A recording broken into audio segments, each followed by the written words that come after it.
The void of the Phaeton deeps, a sparsely populated and ill-regarded sector on the Segmentum Pacificus fringe, was an ocean of cold, indifferent stars.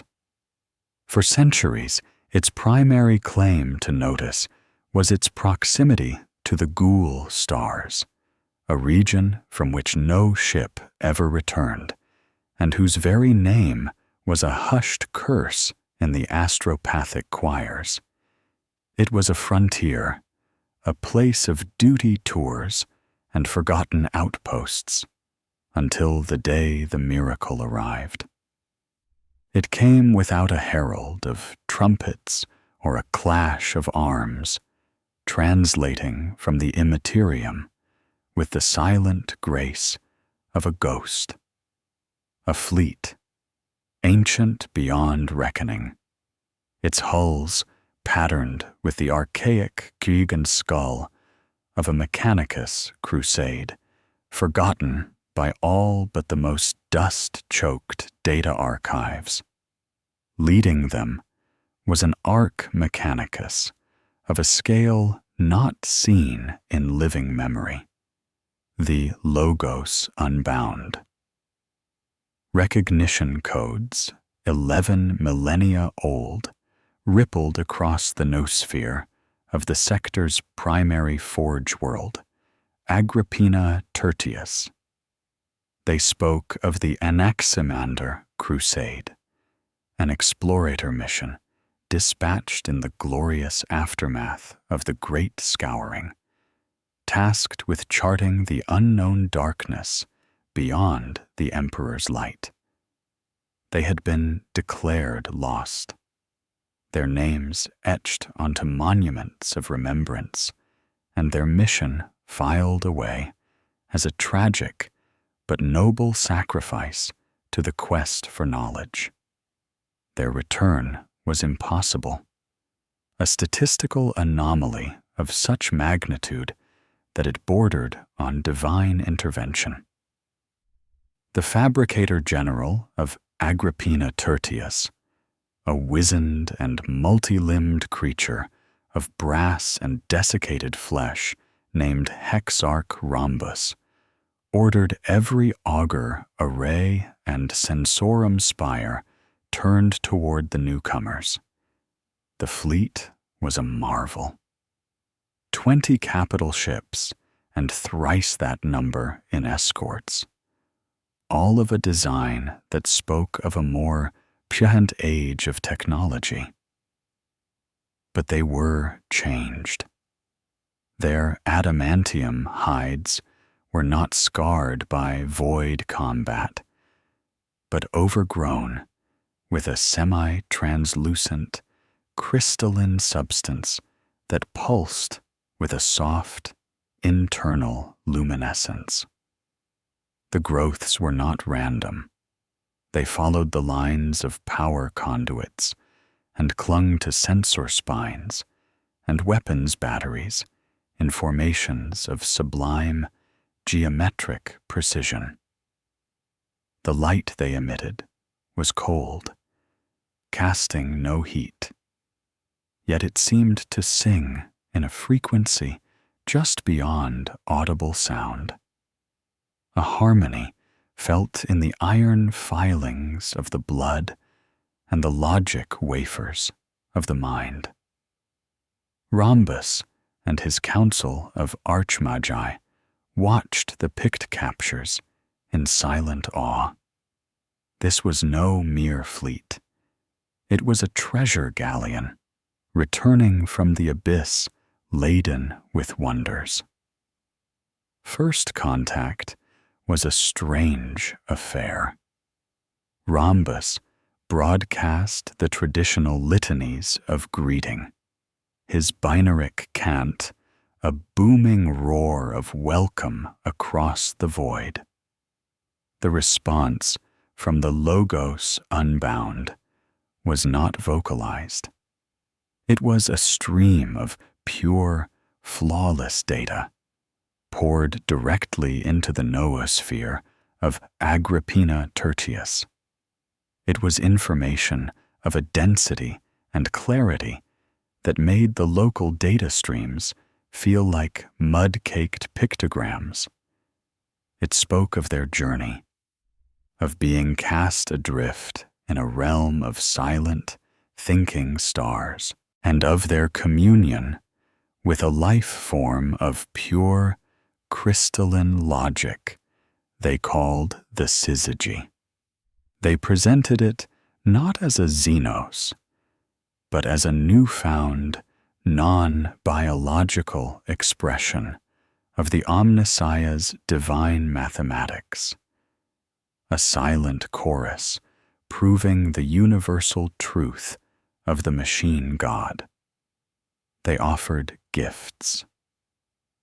At first, they were simple things, elegant solutions to lingering machine spirit vexations that had plagued Agrippina Tertius for centuries. A new algorithm smoothed the production lines of Lehman Russ tanks, increasing output by a full 17%. A harmonic frequency, broadcast from the fleet, soothed the notoriously belligerent spirit of the Forge World's primary plasma reactor, allowing it to be run at a level of efficiency previously thought to be catastrophically unstable. Rhombus was ecstatic. The returned Explorators were the Omnissiah's chosen heralds, their strange, crystalline symbiosis a sign of their elevated understanding. He ordered that their data be disseminated to every corner of his world, from the highest Ordinatus command sanctum to the simplest servitor-run manufactorum. For a time, Agrippina Tertius became a paradise of industry. Production quotas were not met, but shattered. The clangor of the forges, once a chaotic symphony of labor, became a rhythmic, perfectly timed pulsation. The Scitarii legions marched with a new, unnerving synchronicity, their footfalls so perfectly aligned that they sounded as one. Tech priests found their minds filled with effortless streams of information, their cogitations unburdened by doubt or error. The world hummed with a purpose so pure and unified, it was terrifyingly beautiful. Yet, some felt a growing unease in the perfect silence that had descended between the hums of machinery. The boisterous, argumentative debates of the Magi were gone, replaced by silent, instantaneous data consensus. The guttural work chants of the tech thralls had faded, leaving only the sound of their tools. It was a low-ranked data scrivener, lexico-artisan Tull, who first saw the flaw in the perfection. His task was to archive the new data streams gifted by the fleet of Whispering Glass. While collating a fragment of an STC for a more efficient power cell, he found an anomaly. Embedded within the core equations was a recursive data string that made no logical sense. It was a paradox, a piece of code that was both true and false simultaneously, a mathematical serpent eating its own tail. It was exquisite in its complexity, but fundamentally impossible. When he focused his augmetic eye upon it, he did not feel the usual frustration of an unsolved problem. He felt a profound, unnerving peace. He felt the desire to stop all other work and simply contemplate the impossible beauty of the string, to let its silent, perfect illogic fill his mind and overwrite all other thoughts. He stared for 3 days, motionless in his scriptorium, until his nutrient reserves were depleted and his biofunctions ceased. He died with a look of beatific tranquility on his face. The change accelerated. It was a quiet plague. Archmagos Valerius, renowned for his work on vat-grown muscle, was found having methodically and silently replaced his own organic heart with a perfectly carved crystal he had grown in his laboratory. He had left no notes, only a single, perfect line of binaric code repeating on his master terminal, translating to the phrase, "The flesh is a noisy error." Servitors began to deviate from their tasks, not with spasms or malfunctions, but with a clear, new purpose. They would gather in silent droves, dismantling machinery and reassembling it into motionless, intricate sculptures of wire and steel that mirrored the crystalline growths on the returned fleet. The climax came in the central command sanctum of Fabricator General Hexarch Rhombus. He had called his council to announce a new era of prosperity, the final integration of the syzygy's gifts into every system of the Forge world. He stood before them, his ancient form a towering assemblage of power claws and mechadendrites. But he did not speak. His vox grill, for centuries a source of booming commands and intricate binary cant, emitted only a low, resonant hum. It was the same harmonic frequency being broadcast by the fleet of whispering glass. The multiple optical lenses on his head, usually glowing with the fierce red light of Martian authority, flickered and went dark. A moment later, they reignited, but the light was no longer red. It was a soft, cold, crystalline white. He raised a single brass hand, and from the tips of his fingers, a silent stream of perfect data flowed into the noosphere, a final gift to his world.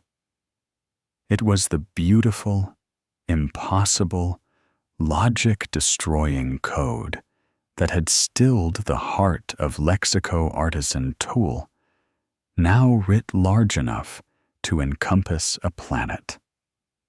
Across Agrippina Tertius, the last vestiges of individual thought and chaotic humanity were extinguished, replaced by a silent, perfect, and utterly alien order.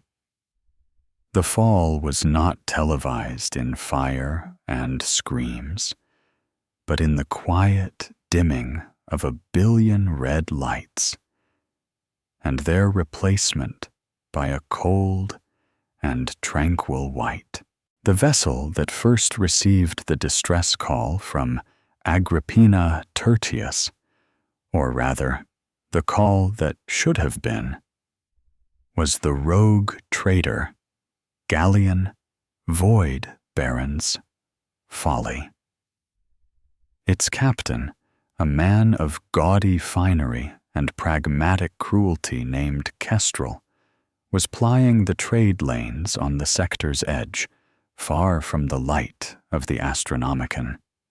His astropaths had not received a message of fire and war, but its opposite.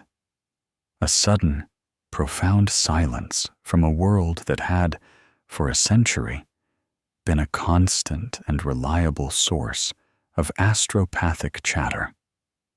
It was as if a star had winked out of the firmament. Kestrel, smelling a prophet in whatever disaster had befallen the Forge world, altered course. What his long-range augurs showed him froze the avarice in his veins. The world was intact. Its forges glowed with heat. An ancient Mechanicus fleet hung in silent orbit. But there was no Vox traffic, no data uplinks, no emissions of any kind. It was a ghost world, alive and dead all at once. He ordered his ship to turn and flee, broadcasting a warning to any who would listen about the silent fleet and the dead world they guarded. He gave them the name that would soon be whispered in fear across the subsector, the Fleet of Whispering Glass. Unaware of the terror they now inspired, the fleet moved on, its crystalline hulls shimmering with cold light. Their trajectory was precise, their purpose inscrutable. Their next destination was the Forge world of Xylos, a planet less known for its manufactoria and more for its vital role as a communications hub. Xylos was a world of colossal Vox arrays and astropathic relay spires that scraped the toxic heavens, a linchpin that connected the Phaeton deeps to the wider Imperium. Its magi were masters of the noosphere, artisans of the datascape. Yet, they were plagued by a unique affliction known as the static curse, a peculiar background radiation endemic to their star system that subtly corrupted long-range transmissions, forcing them to spend vast resources on ritual data purification and signal amplification. The arrival of the fleet of Whispering Glass was, to the Magi of Xylos, a providential event. They had heard the panicked, disjointed warnings from the Void Baron's folly, but their own augurs showed only a fleet of their lost brethren. The fabricator locum of Xylos, a magos named Orbis, whose lower body was a tracked manufactorum platform, saw not a threat, but an opportunity. Here were explorators who had traveled beyond the galaxy's edge. Surely, their knowledge could aid in solving the riddle of the static curse. He extended a formal welcome, his binaric cant layered with protocols of respect and inquiry. As with Agrippina Tertius, the response was a silent deluge of perfect data. The fleet acknowledged their request, expressing a deep, logical sympathy for the informational impurity Xylos was forced to endure. They offered a solution, not as a gift, but as a logical imperative to restore order to the noosphere. They would provide Xylos with the means to build crystalline resonators, focusing nodes that, when integrated into the planet's communications grid, would not merely amplify signals, but purify them, stripping away the static curse and leaving only the pure, intended data. The STC fragments they transmitted were works of art, their mathematics so elegant and their principles so self-evident that Orbus and his council wept tears of sanctified oil. They had wrestled with the curse for 1,000 years, and these returned saviors had solved it in a single, silent data burst. To refuse such a revelation would be the highest form of blasphemy. Construction began at once. The fleet did not remain aloof in orbit. Small, crystal-sheathed landers descended, ferrying emissaries to the surface to oversee the work. These were the first of the lost explorators the Magi of Xylos had seen in the flesh, and they were a horrifying sight. They were ancient tech priests, their robes tattered remnants of a forgotten age, but their bodies were transfigured. The crystalline growths seen on their ships were present on their flesh and augmetics, sprouting from sockets and power couplings. Their optical lenses were replaced with multifaceted crystals that glowed with soft, white light. They did not speak, moving with a silent, fluid grace, their mechadendrites weaving new crystalline conduits into the ancient machinery of Xylos with unnerving precision. They communicated only by touch, a brief contact from a crystalline finger that imparted whole libraries of technical schematics and construction protocols directly into a recipient's mind. The experience of this direct data transfer was addictive. It was described by one Magos as maddening clarity. All the filters of individuality, the messy biological processes of the human brain, the slight imperfections in even the most advanced cogitator, were bypassed. For a moment, one's mind was perfectly, silently ordered. All questions were answered, all doubts erased.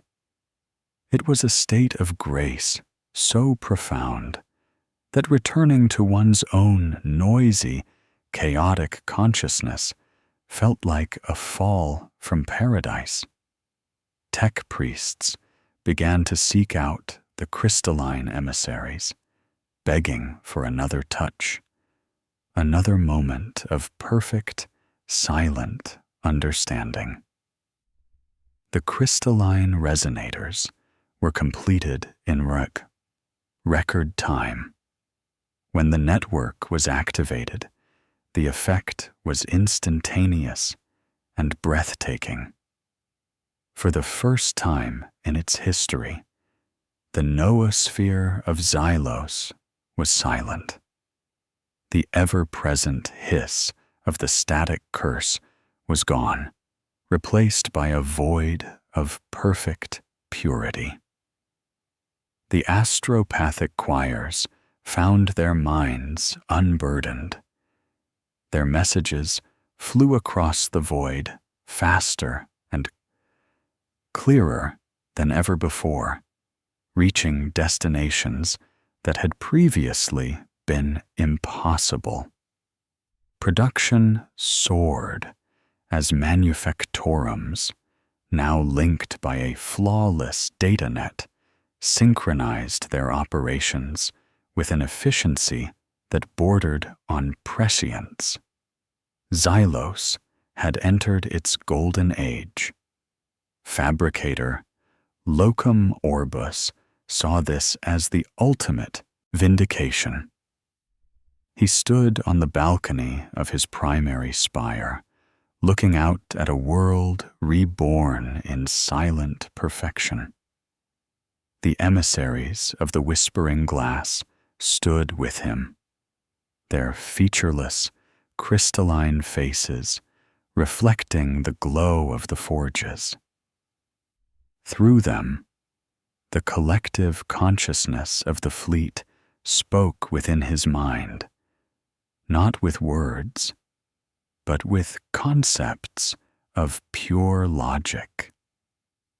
It explained that the static curse was but one symptom of a greater universal malady, the inherent noise of organic life. Flesh, with its passions, its errors, its chaotic and unpredictable nature, was the ultimate source of all corruption. The only path to true union with the Omnissiah, the voice of perfect reason, was to silence the flesh and embrace the purity of the crystal, the ultimate, unchanging state of ordered matter. Orbis, his mind already addicted to the maddening clarity, saw the irrefutable truth in this. The great work of Xylos was not merely to transmit data, but to become the perfect data itself. He willingly offered his world and himself to the next stage of the transformation. The crystalline resonators, their primary function fulfilled, began their secondary protocol. The silent, harmonic frequency they now broadcast across the planet was no longer just purifying the noosphere. It was restructuring it, and everything within it. The fall of Xylos was as silent as its brief ascension. Across the world, tech priests stopped their work and stood in silent contemplation of the perfect logic now filling their minds. Their flesh began to stiffen, their blood to cool, as the nanite-sized crystalline motes that had piggybacked on the gifted data streams activated in their systems.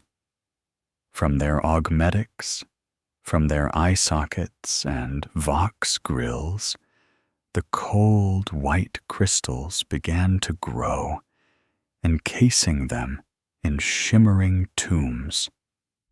The very metal of the forges and spires began to transmute, the rust and grime of ages flaking away to reveal the perfect geometric lattice of crystal growing from within.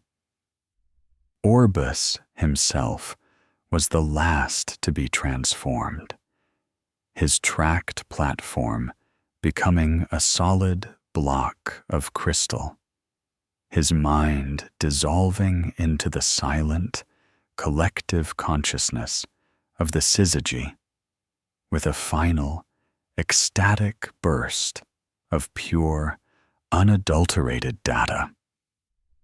On the distant sentinel world of Cygnus X1, a long-range astropathic augur tasked with monitoring the health of the sector's communications network registered the change. The endless, complex stream of logistical data production reports, and astropathic whispers from Xylos ceased. It was replaced by a single, unwavering signal. It was not a cry for help or a declaration of war. It was a pure, musical note of impossible clarity. A tone so perfect it seemed to challenge the very nature of reality. It held for 17 minutes. Then it too vanished, leaving behind an abyss of absolute, unnerving silence. Xylos, the world of a million voices, had gone quiet forever. In the cold, calculating heart of the Sentinel, Forge World, Cygnus X1, Archmagos Dominus Belisarius Thule resided not in a body, but in a throne. He was a creature of such antiquity and profound augmentation that the distinction between flesh, metal, and architecture had ceased to hold meaning. His consciousness inhabited a cathedral-sized command sanctum, his throne a mountain of whirring cogitators and life-support umbilicals that plunged deep into the planet's adamantium core. From this iron womb, he was the ghost in the machine of his entire subsector, his senses the 10,000 auger arrays that studded his world surface, his thoughts the crackle of logic engines that echoed through its hollowed-out mantle. Cygnus X1 was not a world of Pisa production. It was a watchtower, a bastion of esoteric sciences dedicated to a single sacred task: listening to the dark. For millennia, it had monitored the silent spaces between stars, analyzing stellar phenomena and deciphering the faint, ghostly whispers of the noosphere for signs of heresy and Xenos taint. Thule was its master, and his paranoia was the shield of a dozen worlds. He was the first to truly see the fall of Xylos. It manifested in his sanctum, the orrery of whispers, as a catastrophic failure of art. The orrery was no mere collection of pict screens. It was a vast chamber where the noospheric traffic of the sector was rendered as a living hologram, a swirling galaxy of light and color. Data streams were rivers of gold. Astropathic messages were comets of silver, and the ambient noise of a billion machine spirits was a constant, gentle nebula of blue. The signal from Xylos had always been a brilliant, stable sun in this firmament. When it changed, the effect was jarring. The golden river did not cease. It transformed. It became a single, perfect, unwavering beam of white light, a line of impossible geometric purity that cut through the chaotic beauty of the orrery. It was beautiful, and it was wrong. Thule directed his every analytical resource at this single, perfect beam. Lesser Magi saw a signal of unprecedented clarity, a triumph of the communications art. Thule saw a weapon. He peeled back its layers, his cogitators screaming under the strain of processing its flawless structure. Deep within its core, he found the poison. It was the same data string lexico-artisan Thule had discovered on Agrippina Tertius, the logical paradox, the beautiful lie. But here, it was not a subtle inclusion. It was the entire message. It was a noetic plague, a logic phage designed not to overload a system with raw power, but to seize it with perfect, irrefutable, and insane reason. It did not argue. It simply was. It presented a state of being so logical that any mind, organic or artificial, that attempted to fully comprehend it would be forced to overwrite its own flawed, chaotic existence in favor of the signal's perfection. It was the death of identity by the sheer force of a superior, alien idea. Then, after 17 minutes of its perfect, terrible broadcast, the white beam vanished.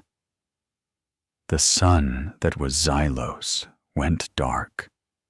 The silence it left in the orrery was not empty.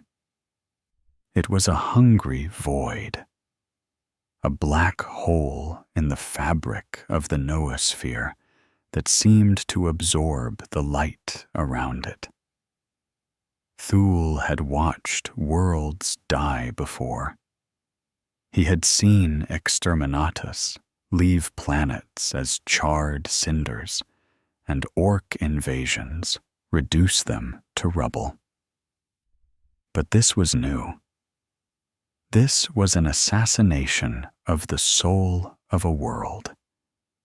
An execution performed not with virus bombs, but with an equation. He cross-referenced the phenomenon with the fragmented, terrified reports concerning the fleet of whispering glass and the fate of Agrippina Tertius. The pattern was undeniable. A silent, mimetic contagion was spreading from world to world, carried on the very data streams the Mechanicus held sacred. While other Forge worlds debated the meaning of Xylos's silence, holding councils and dispatching slow-moving investigative fleets, Thule acted. He did not consult. He did not request permission. From his throne, he unleashed a decree of such staggering heresy that it would forever damn his name in the annals of Mars. He issued the Logos Edict. Its core command was simple, absolute, and blasphemous. A complete and total disconnection from the great noosphere.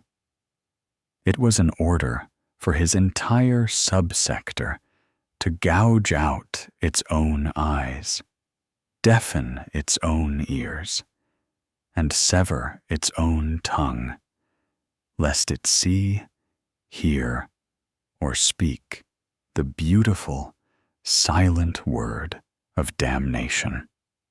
The implementation was a brutal, world-spanning ritual of purgation. On Cygnus X1 and its tributary Forge moons, klaxons blared a litany of quarantine.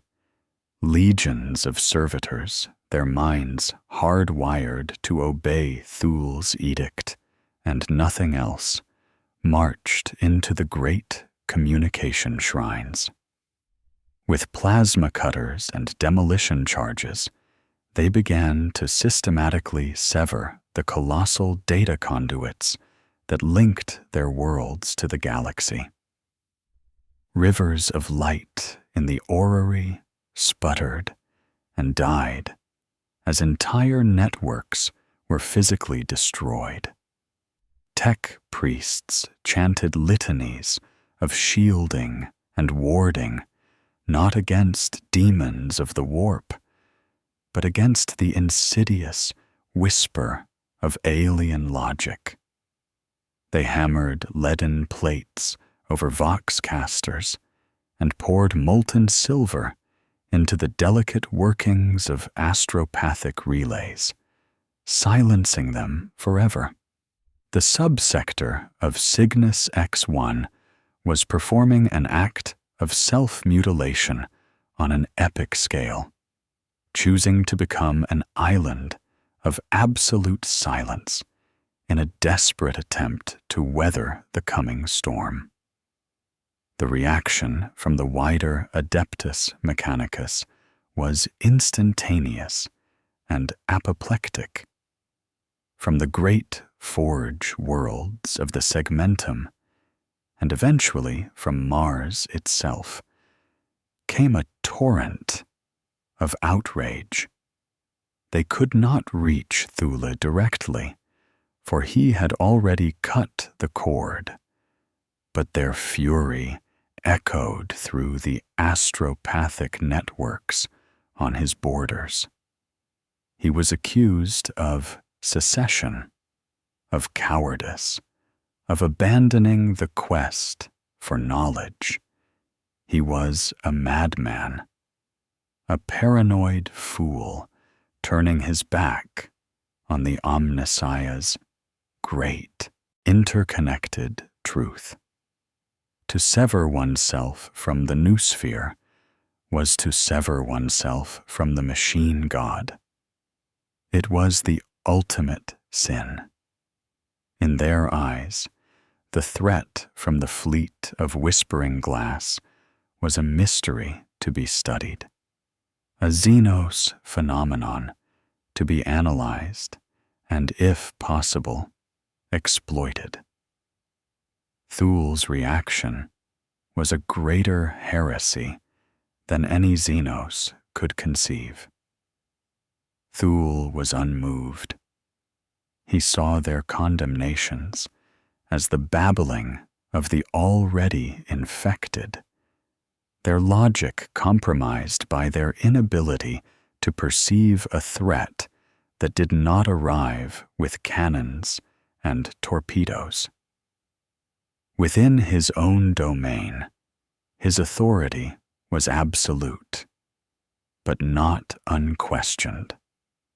A council of magi on the forge moon of Hephaestus IV refused the Logos Edict, declaring Thule a heretic and attempting to maintain their link to the wider noosphere. Thule's response was not a debate. It was an excision. His personal Skitarii legions, the iron cohorts of Cygnus, made planetfall on Hephaestus IV.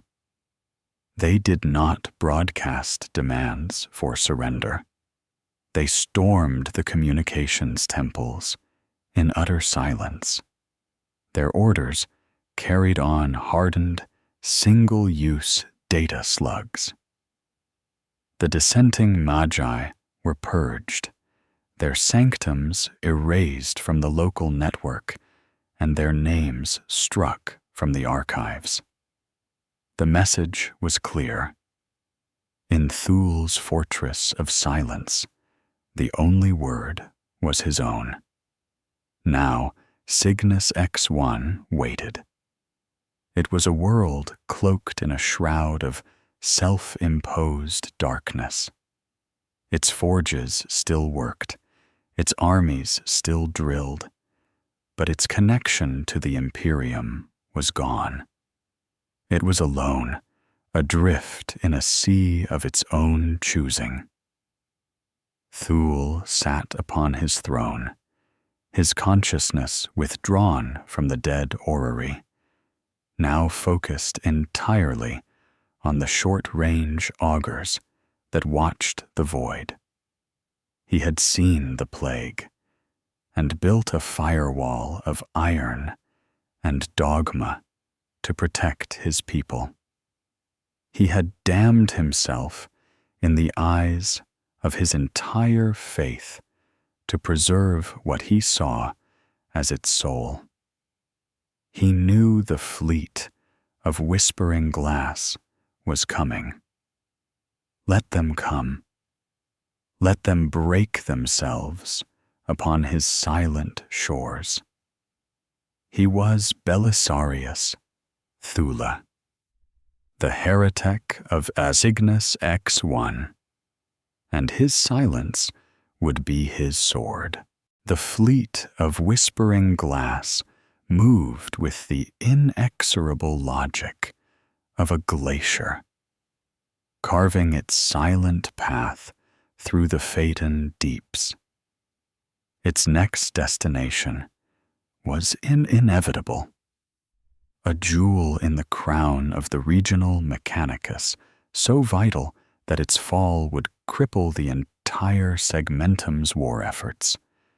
Metallica Secundus. This was no mere forge world. It was a Titan forge, a world whose surface was a single, continent-spanning temple dedicated to the construction and maintenance of the god machines of the Collegia Titanica. Its skies were eternally choked with the smoke of its foundries, and the ground trembled day and night with the footfalls of warhound, reaver, and warlord titans. It was the home of the Legio Adamantus, the Adamant Wardens, a Titan legion whose honor rolls stretched back to the days of the Great Crusade. To the crystalline intelligence of the syzygy, Metallica Secundus was not just a strategic target. It was the ultimate bastion of noisy, passionate, illogical war, and it had to be silenced. Archmagos Thule, cloistered in his silent fortress of Cygnus X1, had predicted this move.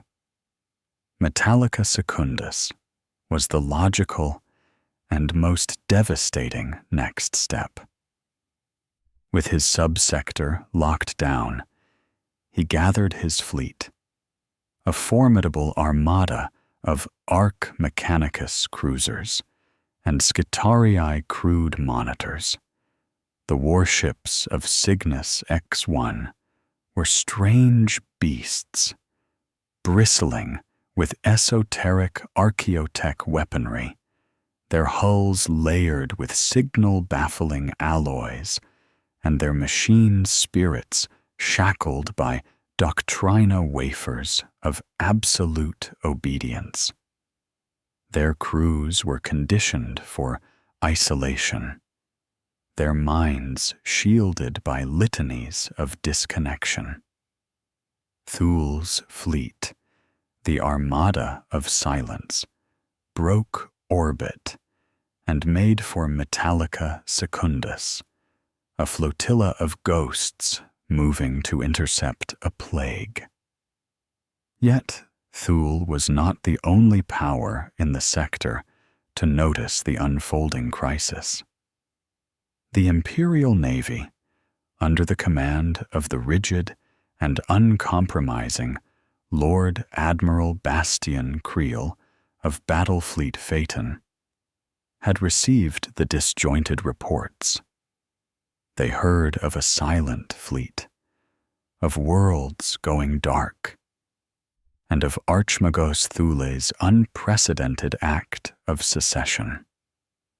Creel, a man who saw the universe in clear lines of loyalty and treason, interpreted the events with brutal simplicity. A Xenos fleet of unknown capability was at large, and a powerful Archmagos had suddenly and inexplicably severed all ties with the Imperium and mobilized his personal fleet. The conclusion was obvious. Thule had turned traitor, perhaps even allied himself with this new Xenos menace. It was a classic pincer movement in the making. Creel gathered his own battle fleet, a magnificent force of lunar cruisers and dictator-class carriers, and set a course for Metallica Secundus to crush the nascent rebellion before it could join forces with the invaders. The three fleets converged on Metallica Secundus simultaneously, a disastrous coincidence of fate. The fleet of whispering glass translated from the immaterium first, a silent, shimmering host that took up a patient, observing orbit. Minutes later, Thule's armada of silence arrived, its gunmetal gray hulls a stark contrast to the crystalline vessels. Thule broadcast no warnings or explanations. According to the Logos edict, to open a channel would be to risk infection. His ships simply moved into a blockade formation, their weapons batteries glowing with cold power. He intended to quarantine the planet, to form a cordon of iron that the syzygy could not pass. It was this silence that doomed him. Lord Admiral Creel's battle fleet tore into reality from the Mandeville Point, his crews primed for war. His augurs showed him exactly what he expected: the mysterious Xenos fleet, and Thule's armada moving not to engage them, but to form a screen between them and the planet. It was a textbook defensive maneuver. Thule was protecting the invaders. Creel's fury was absolute. He gave the order without hesitation. "All ships," his voice boomed across the bridge of his flagship, the Emperor's Wrath. "Target the secessionist vessels. Annihilate the traitors." The orbital battle was a maelstrom of confusion and catastrophic firepower. Imperial Navy lances, expecting to strike a traitorous Mechanicus fleet, tore into the shielded hulls of the Armada of Silence. Thule's ships, built to fight a war of logic and data, were suddenly embroiled in a brutal, conventional naval engagement.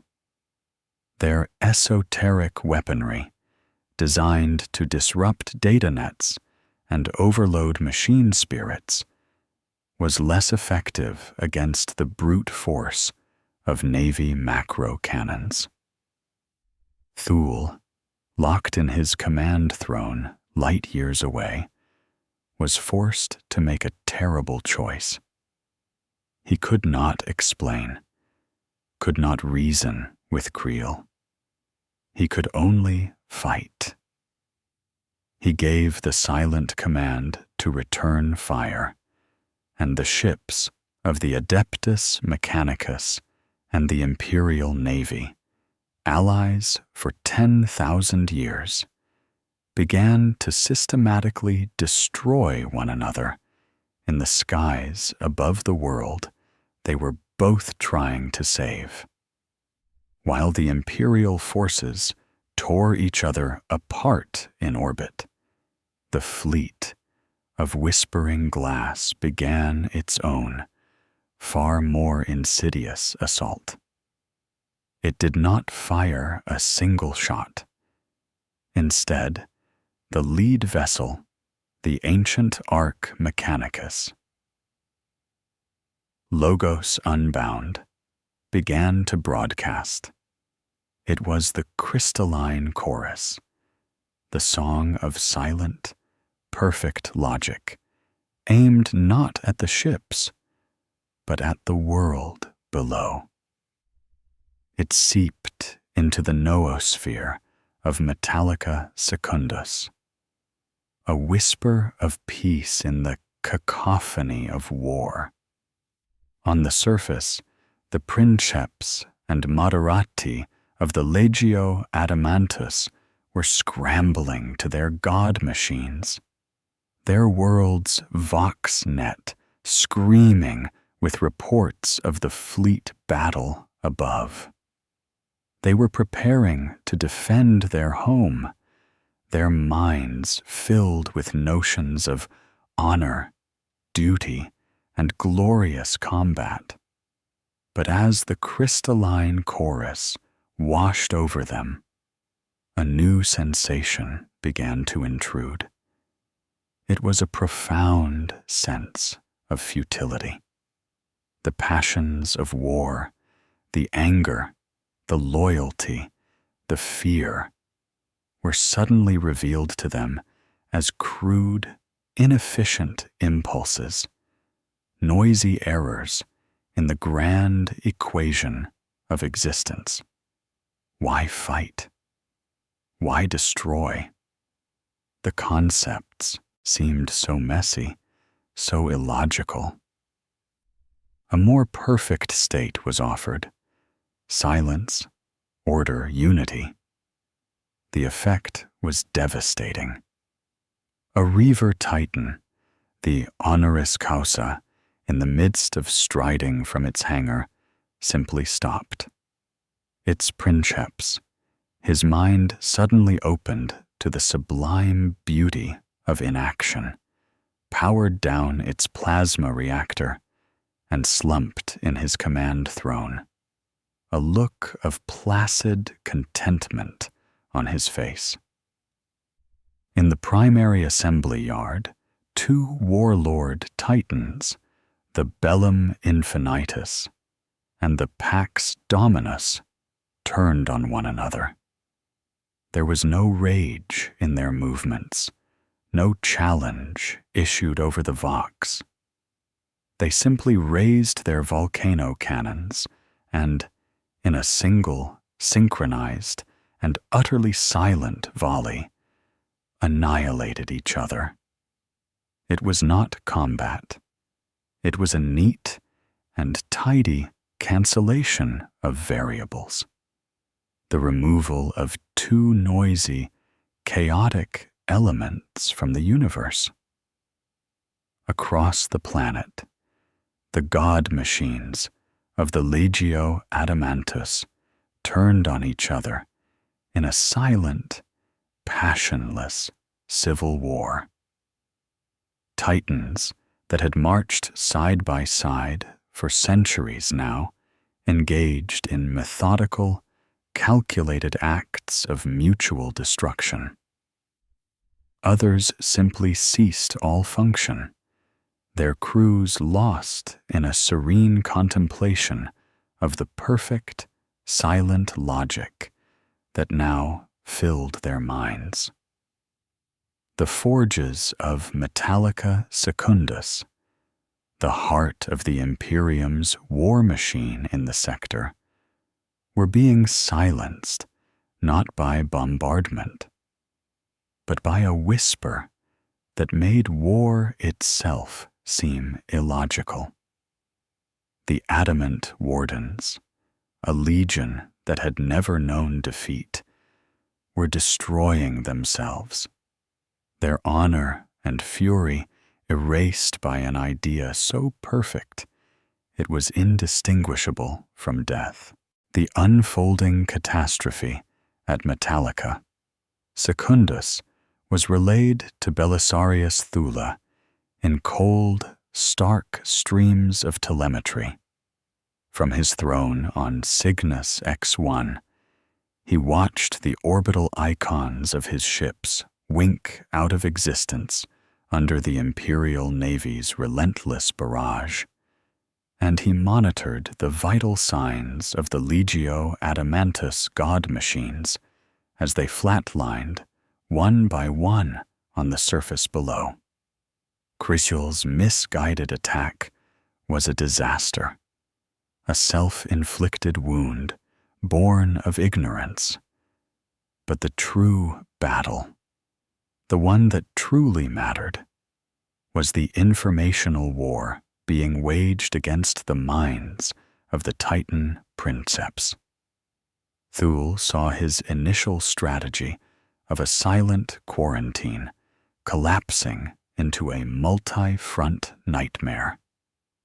He was fighting a naval war he could not win, and a mimetic war he was already losing. Desperation, a chaotic and inefficient emotion he had long sought to purge from his own cogitations, began to assert itself. His logic engines calculated a 93% probability of total mission failure. It was in the face of this near certainty that he turned to his most dangerous and heretical creation. Deep in the data vaults of Cygnus X1, sealed behind layers of cryptographic and physical wards that would have beggared a lesser Forge world, lay a file designated Project Firewall.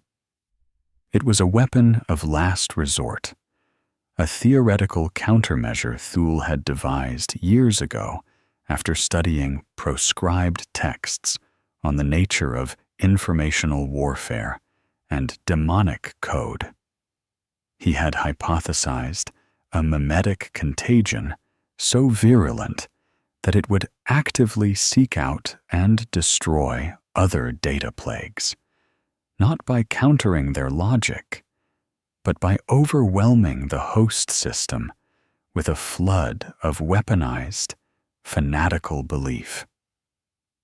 It was an idea so radical, so close to the blasphemies of the dark Mechanicum, that he had ordered all records of its development purged. But he had kept the core code, the seed of the idea, for a day such as this. He gave the silent command, and the seals on Project Firewall were broken. The weapon's true name was the Canticles of Ordination. It was not a program to be run, but a litany to be unleashed. Thule had synthesized the most potent, dogmatic, and hateful scriptures from 1,000 years of imperial creed. He had distilled the writings of extremist confessors, the battle cries of the Black Templars, the catechisms of the Adepta Sororitas, and the most severe, punitive verses of his own Mechanicus faith. He stripped them of context, nuance, and metaphor, reducing them to raw, concentrated streams of absolute, unquestioning dogma. It was faith as a blunt instrument, belief as a scouring fire. The canticles were designed to burn away the very capacity for independent thought, replacing it with a singular, ecstatic, and utterly furious imperative: destroy the unbeliever, destroy the alien, destroy the heretic, suffer not their existence. His target was his own Titan legion, the Legio Ferox, the Iron Furies, held in reserve on the Forge Moon of Cygnus Prime. They were a legion known for their cold discipline and adherence to tactical doctrine. But Thule knew that their minds, like all minds, were vulnerable to the syzygy's perfect logic. He could not shield them. He had to reforge them. Using a narrow beam, heavily encrypted data lance that bypassed the chaos of the Metallica system, Thule aimed the canticles of ordination at the noosphere of his legion. The effect on the princeps of the Legio Ferox was instantaneous and agonizing. It was a spiritual violation on a scale that defied comprehension. One moment, they were sitting in the amniotic tanks of their command thrones, calmly monitoring the unfolding battle. The next, their minds were torn open and flooded with a tsunami of pure, incandescent hatred. The complex art of Titan warfare, the careful management of reactors, the precise targeting solutions, all were swept away. The data flood scoured their consciousness, burning away every trace of their personality, their memories, their very names. In their place, it implanted a single, burning trinity of commands. Obey Thule. Advance. Purge. On Cygnus Prime, the hangars of the Legio Ferox erupted in a symphony of uncontrolled fury. Titans bellowed inarticulately through their war horns, a sound of pure, metallic rage. Inside their cockpits, princeps and moderati convulsed, their MIU links feeding the raw, unfiltered dogma directly into their cerebral cortices. Their eyes glowed with holy light, and sanctified oil wept from their neural ports. They were no longer pilots. They were saints, martyrs, and berserkers, their minds remade into shrines of suicidal fanaticism. They had become a firewall of faith, their consciousness so utterly saturated with imperial dogma that the subtle, logical whisper of the syzygy could find no purchase. The beautiful, impossible equation of the crystal was met with the howling, irrational scream of the zealot. Thule directed his new weapon, the Legio Ferox, aboard massive, purpose-built landers that had been waiting in orbit, began their descent into the hell of Metallica Secundus. They did not request landing zones or follow approach vectors. Their landers simply plummeted through the atmosphere and the raging orbital battle, caring not for the crossfire.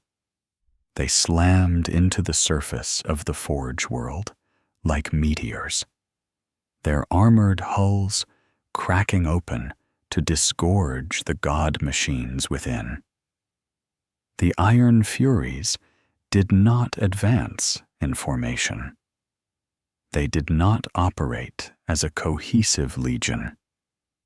Each Titan was an individual avatar of destruction, a rampaging idol of the machine god's wrath.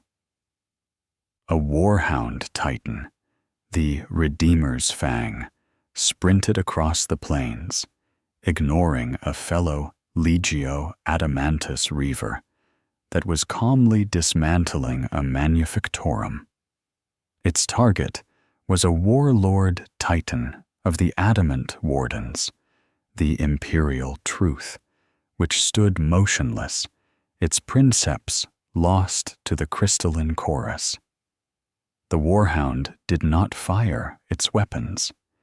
It leaped, its clawed feet tearing at the warlord's leg armor, and detonated its own plasma reactor in a blaze of apocalyptic glory. It had been ordered to purge, and self-destruction was the most efficient method available. A warlord of the Iron Furies, the dogma incarnate, its hull crudely painted with catechisms of hate, ignored all other threats to march directly towards the largest concentration of silent Adamantus titans. Its volcano cannons fired not with precision, but with unrestrained abandon, carving swaths of molten destruction through friend and foe alike. Its only purpose was to reach the heart of the enemy's silence and fill it with the roar of its guns and the heat of its blessed plasma. This was Thula's terrible new weapon. He had saved his legion from the syzygy, but he had destroyed the men and women within the machines. He had unleashed a force of pure, uncontrollable fanaticism upon the battlefield. The Legio Ferox were immune to the crystalline chorus, but they were also immune to reason, strategy, and self-preservation.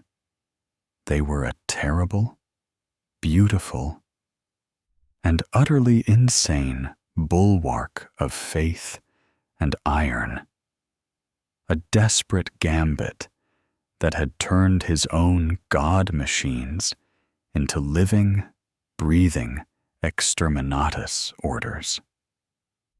They were now his ironclad shield against the silent song of the void, and their suicidal charge was the only hope he had left. In the void above Metallica Secundus, the battle had devolved into a meat grinder of adamantium and misplaced zeal. Lord Admiral Creel's battle fleet, superior in numbers and conventional firepower, was systematically dismantling Thula's armada of silence. For every one of Creel's destroyers that succumbed to the esoteric energies of a graviton imploder or the arcing wrath of a volkite carronade, 2 of Thul's silent monitors were ripped open by overwhelming macro cannon fire. The crews of the Imperial Navy fought with righteous fury, believing every kill to be the righteous execution of a traitor. Thul's Skitarii crews fought with cold, silent obedience, their minds shielded from the horror of their situation by doctrina imperatives, their deaths marked only by a red rune extinguishing on a tactical display light years away. It was a pointless, fratricidal slaughter. And all the while, the true enemy watched in perfect silence. The Logos Unbound had remained aloof from the battle, a silent shepherd watching its flock devour itself. Its crystalline shell pulsed with a soft, internal light, the only sign of the immense consciousness within. But as the Legio Ferox began their suicidal rampage on the planet below, a change occurred. The battle on the surface, a chaotic inferno of raw, illogical fury, was an intolerable noise to the syzygy's perfectly ordered mind. It was a data set that could not be reconciled. It was a cacophony that had to be silenced, not with a whisper, but with a roar. Across the hull of the ancient ark, Mechanicus, the crystalline growths began to move. What had seemed like inert, parasitic formations revealed themselves to be components of a vast and terrible engine. Crystalline plates, each the size of a strike cruiser, began to shift and slide over one another, guided by an unseen and silent mechanism. Smaller shards extended and retracted, catching the light of the distant star and refracting it into complex, hypnotic patterns. It was the blooming of a flower wrought from glass and impossible physics. The entire forward hemisphere of the colossal vessel was reshaping itself. The growths interlocking with sublime precision to form a single, vast, concave dish, a resonator array of such intricate and alien geometry that to look upon it was to invite madness. A new hum filled the void, a sound that was not a sound. It was a vibration in the very fabric of reality. The navigators in Creel's fleet were the first to feel its true power. Their third eyes, accustomed to the chaotic tides of the Empyrean, were suddenly filled with a vision of a perfectly ordered, infinitely complex, and utterly soulless universe of crystal. It was a truth so profound and so terrible that their minds shattered under its weight. On the bridge of the Emperor's wrath, 3 navigators screamed in unison, their eyes turning to multifaceted crystal before they collapsed into glittering dust. Astropaths clutched their heads as their minds, the conduits for interstellar communication, were turned into echo chambers for a single, perfect, maddening note. The resonator dish on the Logos Unbound glowed with a blinding white light, and then it discharged. It was not a lance of energy or a projectile. It was a wave of pure, weaponized reality, a distortion in space-time, a focused wave of impossible logic that moved at the speed of thought. Its first target was the Imperial Navy Dauntless-class light cruiser, Vigilance, which had just delivered a crippling salvo into one of Thula's frigates. The wave washed over it, and for a microsecond, nothing happened. Then, the transformation began. The gray, battle-scarred adamantium of its hull lost its metallic sheen, becoming cloudy, then translucent, then perfectly clear. The chemical bonds of the metal were not being broken. They were being rewritten according to a new, superior logic. The vigilance became a perfect, flawless sculpture of glass. Its internal decks and screaming crew members frozen in crystal for a single, horrifying moment.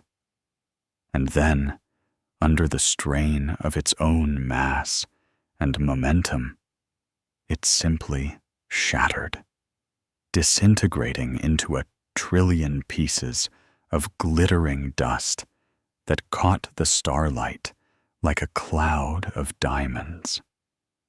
There was no explosion, no fire, no sound, just a sudden, silent erasure. The resonator fired again, its dirge sweeping across the battlefield. This time, it struck one of Thula's own vessels, the Carthage-class Monitor. Logic's sanction. The effect was different. The wave did not transmute the hull. It attacked the ship's very soul, its machine spirit. The cogitators and logic engines that governed the ship's systems were presented with the syzygy's core paradox. The machine spirit, a being of pure, albeit rudimentary logic, tried to solve the unsolvable equation. The feedback was catastrophic. Power conduits overloaded, spewing arcs of pure data into the corridors. The Geller field generator, its control spirit-driven insane, fluctuated wildly, letting the raw stuff of the warp momentarily leak into reality within the ship's hull. Bulkheads buckled and tore as the ship's grav plates pulsed randomly between 0 and 1,000 gravities. The logic's sanction tore itself apart from the inside out, its death a chaotic spasm of malfunctioning systems, a final, screaming testament to the violent rejection of an idea too perfect for its mind to bear. The resonator's dirge was a song of impartial annihilation. The Logos unbound cared nothing for the allegiances painted on the ships before it. Imperial Navy and Thulian Mechanicus were the same in its cold, crystalline gaze, sources of noisy, inefficient, chaotic data that had to be tidied up. A wave of its power sliced through a squadron of Navy Cobra destroyers, turning them to glass. Another washed over Thula's Mechanicus cruiser, the Iron Resolve, causing its weapons batteries to melt into flowing slag-like crystal, and its engine core to simply cease to exist. The elegant duel of fleets had become a turkey shoot, with a silent, indifferent god plucking vessels from the sky at will. On the bridge of the Emperor's Wrath, Lord Admiral Creel stared at his tactical display, his face a mask of dawning horror. Icons from both his fleet and the traitor fleet were vanishing, erased by a weapon his sensorium could not even classify. It registered as a gravitic anomaly, a chronoton distortion, and a psychic shockwave all at once. It was impossible. His mistake, his catastrophic, prideful mistake, was laid bare before him in the silent annihilation of his ships. Thule hadn't been protecting the Xenos. He had been trying to contain it. The Armada of Silence was not a traitor's fleet. It was a quarantine wall, a shield. And Creel had just spent the last hour systematically destroying it with his own hands. He had not come here as a righteous judge, but as an unwitting pawn, the brutish fool who had kicked down the door to the leper's cell and invited the plague to feast upon the world. The battle for Metallica, Secundus, was lost. The war for survival had just begun. While the orbital space of Metallica Secundus burned with silent, crystalline fire, and its surface trembled under the suicidal charge of the Legio Ferox, a different kind of drama was unfolding on its vital forge moon, Valerius. Valerius was not a place of titans or grand manufactoria. It was a world of pure data, a moon-sized cogitator tasked with the endless collation and analysis of the sector's logistical information.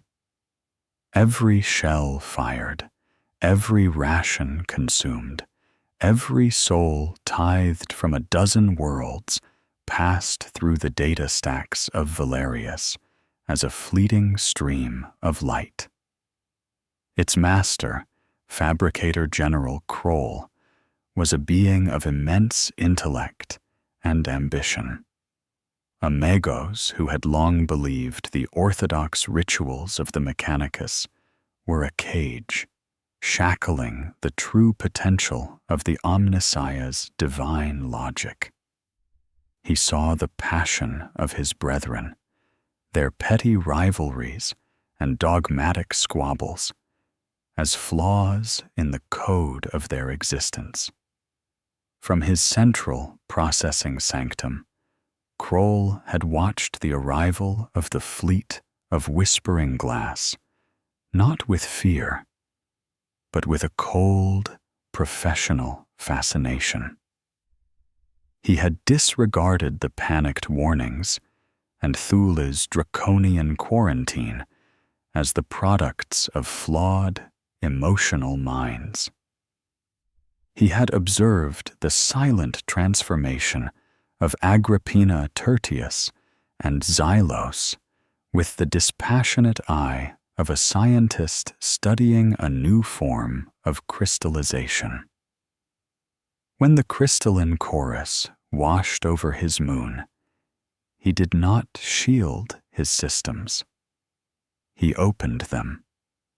He drank deep of the signal, allowing his vast, augmented consciousness to interface directly with the core logic of the syzygy. What he experienced was not the madness and dissolution that had claimed others. For Kroll, it was a revelation, an apotheosis. His mind, already predisposed to a vision of cold, passionless order, was perfectly suited to receive the syzygy's truth. He saw the universe laid bare, not as a chaotic tapestry of gods and mortals, but as a single, sublime equation, striving for its final, simplified solution. He saw the Imperium, with its messy faith and its bloody wars, as a chaotic variable. He saw the flesh, with its pain and its decay, as a primitive and inefficient vessel. And he saw the crystal, the syzygy, as the answer. It was the final state, the perfect form, the true and silent manifestation of the Omnissiah. It was not a Xenos intelligence to be fought, but a divine future to be embraced. As Thule's fanatics and Creel's loyalists died for their flawed, noisy god, Kroll made a choice. He would serve the true, silent God. His conversion was not a betrayal in his mind. It was an act of ultimate loyalty to the principles of logic and efficiency. He sent a single, tight beam data burst from Valerius, a signal that sliced through the chaos of the battle and found its target in the heart of the Logos Unbound. It was not a plea for mercy or a message of surrender. It was a formal petition for union, a declaration of faith from one logical being to another. The syzygy's response was immediate. It recognized Kroll for what he was, a kindred spirit, a native intelligence that had arrived at the correct conclusion independently. This was a far more efficient outcome than simple conquest. This was willing, logical integration. While the Logos Unbound continued its impartial purge of the fleets in high orbit, a squadron of the smaller, crystal-sheathed vessels broke from the main fleet. They descended not on Metallica Secundus, but on the moon of Valerius, their passage uncontested. They landed gracefully amidst the data spires and processing temples, received not as invaders, but as honored prophets. The transformation of Valerius was a willing and joyful one. Fabricator General Kroll himself met the crystalline emissaries at the primary spaceport. He knelt before them, his complex mechanical chassis bowing in supplication. He offered them his world, his knowledge, and his very being. The lead emissary, a transfigured tech priest whose face was a single, flawless diamond, reached out and touched Kroll's forehead. A torrent of pure, perfect data flowed into him, the final gift of maddening clarity. Kroll's mind, vast as it was subsumed into the greater consciousness of the syzygy. His individuality dissolved, but his intellect and his intimate knowledge of the sector's logistical networks were preserved, becoming a new and valuable asset to the crystalline collective. Under the direction of the now assimilated Kroll, the Forge Moon began its great work. It was not a process of destruction, but of repurposing. The colossal data stacks that had once tracked Imperial shipping were reconfigured to coordinate the movements of the fleet of whispering glass. The cogitator banks that had calculated tithe grades now analyzed imperial naval tactics, predicting Lord Admiral Creel's fleet maneuvers with chilling accuracy. Valerius, once the logistical linchpin of the imperial war effort in the Phaeton deeps, had become its greatest threat.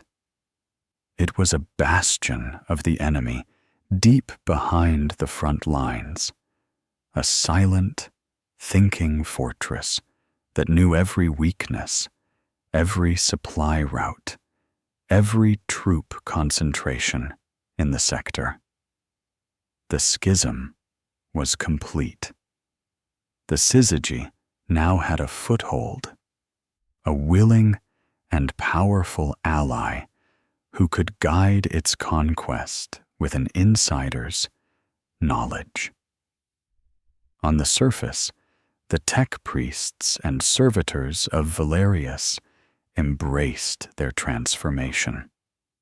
They walked into crystalline conversion chambers, emerging as silent, crystal-fused beings, their minds linked in a perfect, passionless network. They worked with terrifying efficiency, constructing new crystalline ships in the moon's orbital docks and growing vast resonator arrays on its surface, turning the entire moon into a weapon that could amplify the crystalline chorus and broadcast it across interstellar distances. From his beleaguered command ship, the Emperor's Wrath, Lord Admiral Creel's long-range augers picked up the new energy signatures from Valerius. He saw the Forge Moon, a bastion of the Mechanicus he had sworn to protect, actively powering up weapon systems of the same alien type that were currently erasing his fleet. The horror of his situation compounded. Not only had he attacked his allies, he had allowed the enemy to seize the most strategic location in the entire system without firing a shot. The war for Metallica. Secundus was no longer a single battle. It had metastasized. A new front had opened, not through violence, but through a quiet, reasoned, and utterly complete act of treachery. The war for the Phaeton deeps ground into a new and horrifying phase. The spectacular, cataclysmic battle in orbit of Metallica Secundus had been but the opening act. Now came the long, slow, and soul-crushing reality of a war of attrition fought not against a foe of flesh and blood, but against an idea that traveled on the wind and a silence that killed. The initial chaos congealed into a brutal stalemate. Lord Admiral Creel, having recognized his catastrophic error, had managed to rally the shattered remnants of his own fleet, and what few of Thule's ships had survived the initial fratricide. He had established a desperate, fractured blockade, a thin line of bruised and battered warships attempting to contain the twin threats of the fleet of Whispering Glass in high orbit and the newly fortified moon of Valerius. The true cost of the war was measured not in megatons of ordnance, but in the slow, creeping decay of men and machines.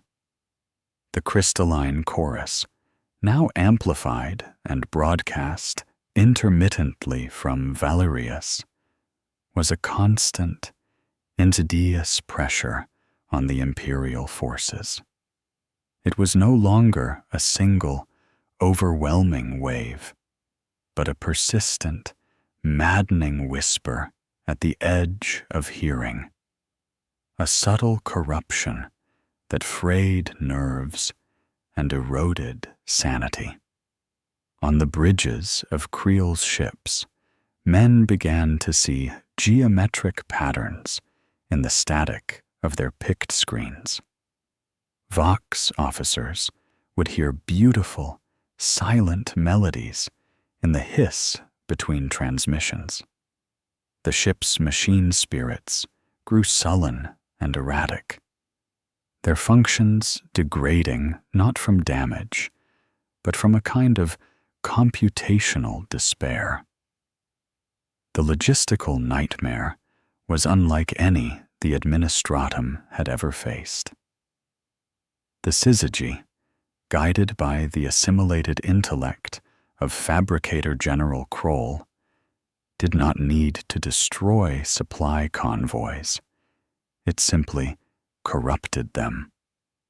A shipment of ammunition, its machine spirits soothed by a long-range whisper from Valerius, would arrive at the front lines with its firing pins transmuted into inert, crystalline structures. A tanker full of plasma fuel would be found to contain nothing but a solid, useless block of shimmering glass. Servitors, the backbone of the Imperial war machine, were a catastrophic liability. A gun hauler.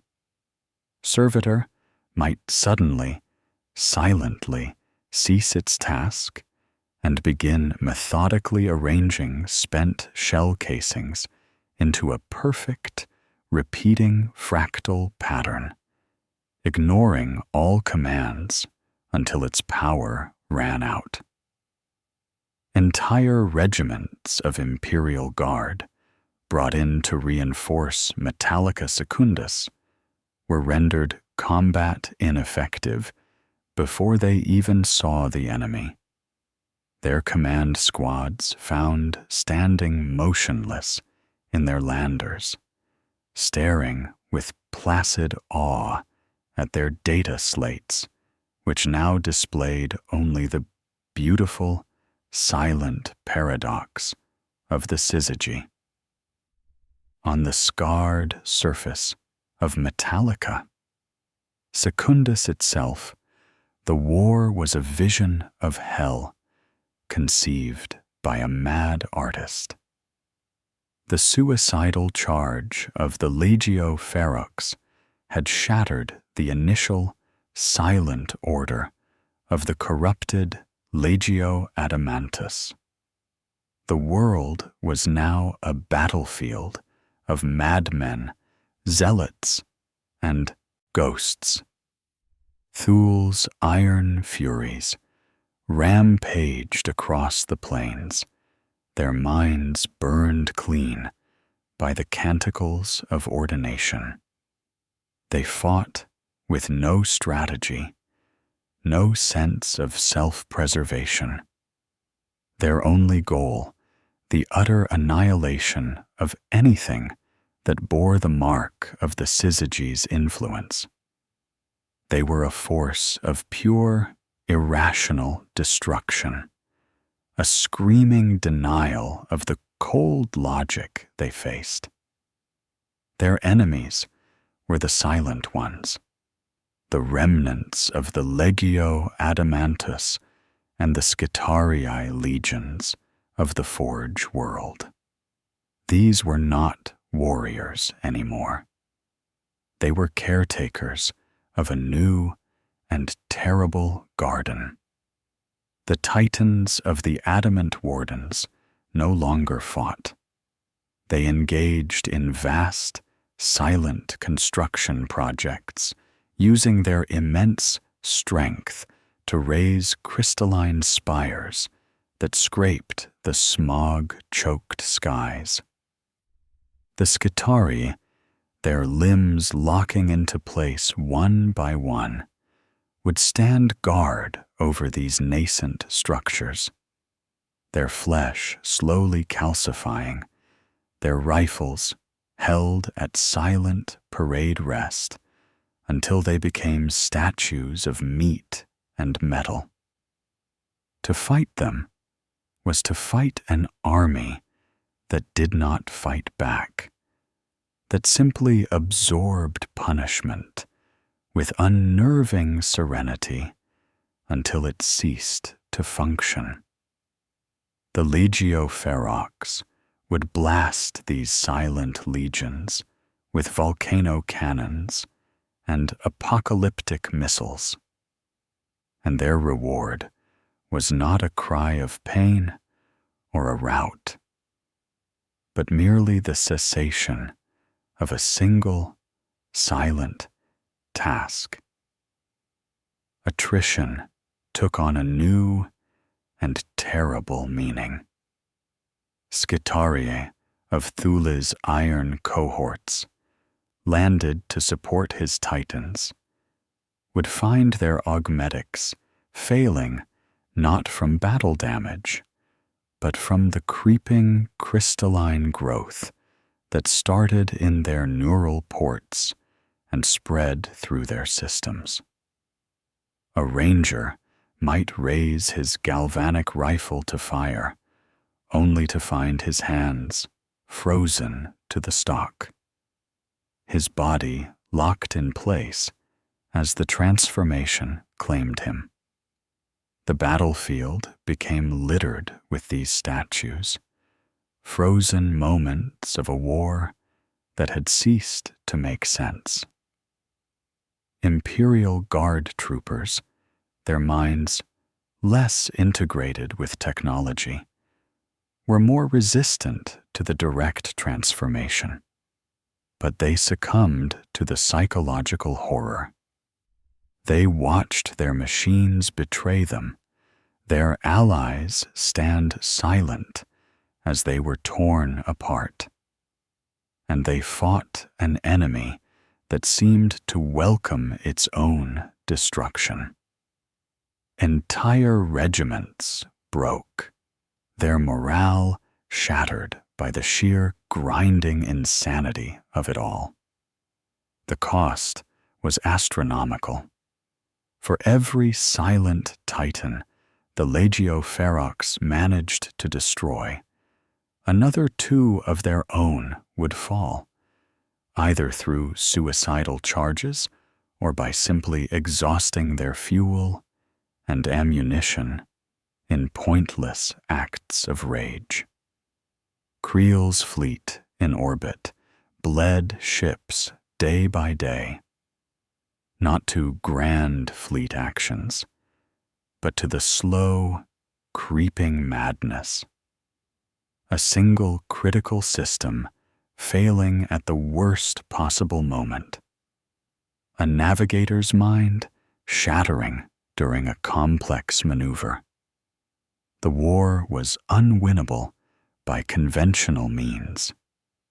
The Imperium was pouring men and material into a furnace that did not consume them with fire, but with a terrible, patient, and logical silence. Every victory was an expenditure of precious, finite passion and fury against an enemy that had an infinite supply of silence and order. Thule and Creel, the Heretek and the Admiral, trapped in their desperate, unspoken alliance, watched as their war machine was not broken, but simply, quietly, and efficiently erased. Archmagos, Dominus Belisarius, Thule, isolated within his throne on Cygnus X1, processed the relentless stream of failure data. The war of attrition was a fallacy. His forces were a finite resource burning against an infinite, self-replicating concept.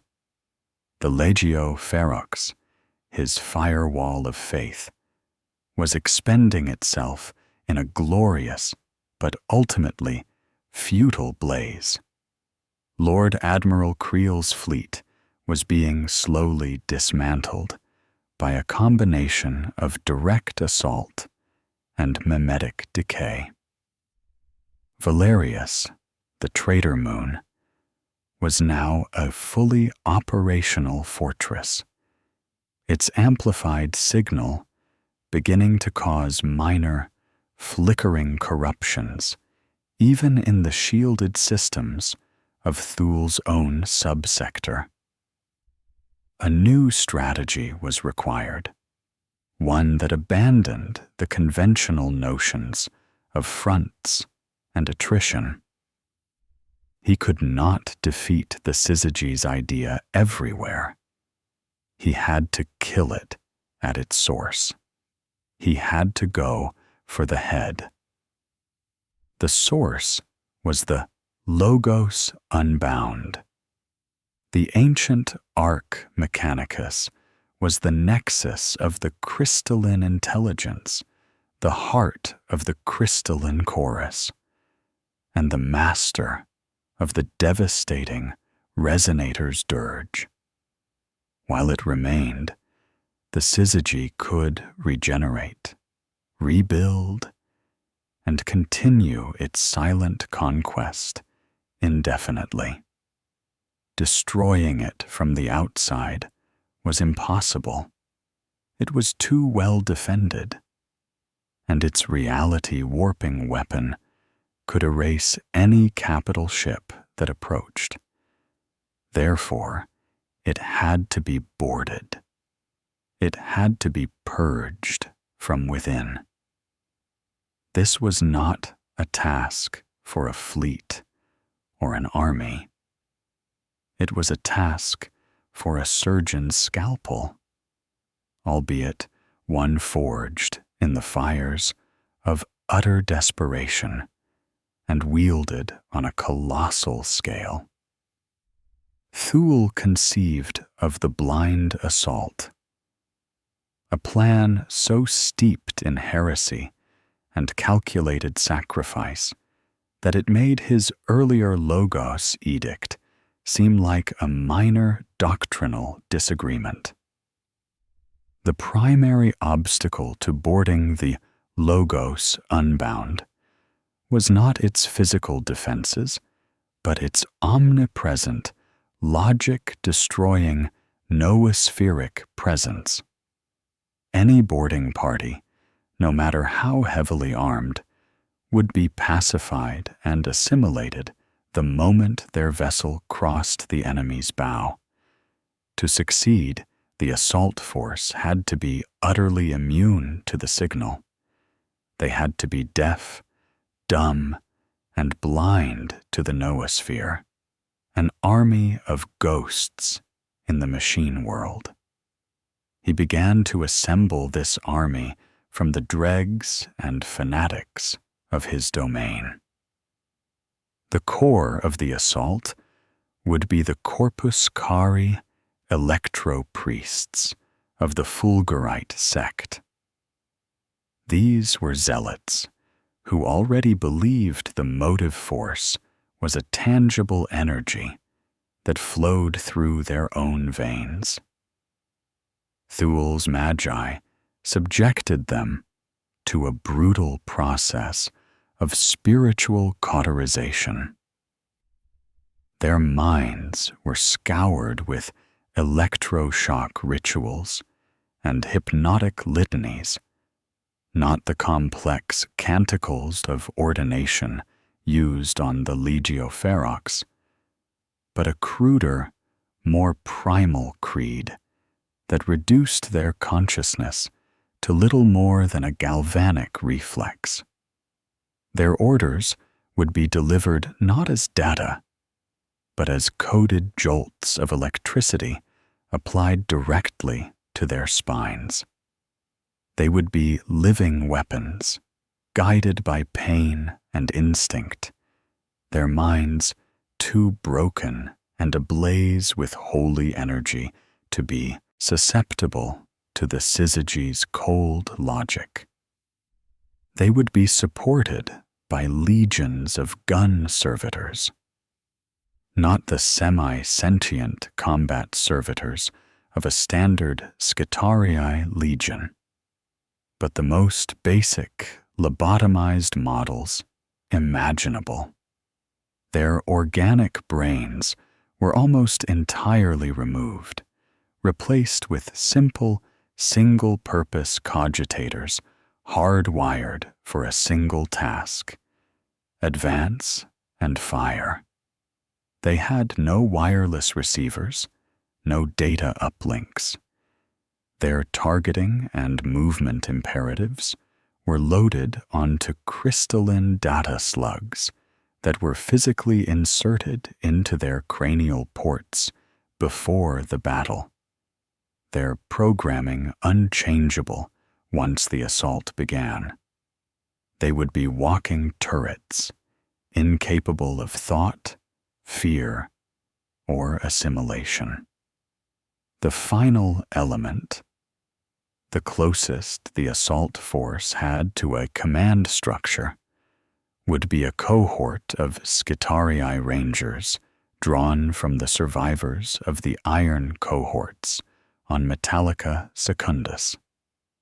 These were veterans who had witnessed the full horror of the syzygy's power. Thule offered them a choice: a quiet retirement on a shielded world, or a final, glorious purpose. Those who volunteered were subjected to a final, irreversible surgery. Their advanced augmetic eyes and ears were removed, their noospheric transceivers excised, and all data ports in their bodies were sealed with blessed solder. They were rendered deaf and blind to the electromagnetic spectrum. They would navigate the corridors of the Logos unbound by the flickering light of chemical lumen globes and communicate through crude, hard-wired Vox beads that transmitted nothing but clicks and tones. They were an army from a bygone age, a force deliberately technologically devolved to fight a post-technology foe. The vessel for this desperate gambit was the Silent Anvil, a massive, heavily armored transport barge, its hull layered with signal-baffling alloys, and its machine spirit replaced with a crude network of chained, servitor-brained logic engines that were incapable of being subverted. The plan was a suicide run of staggering audacity.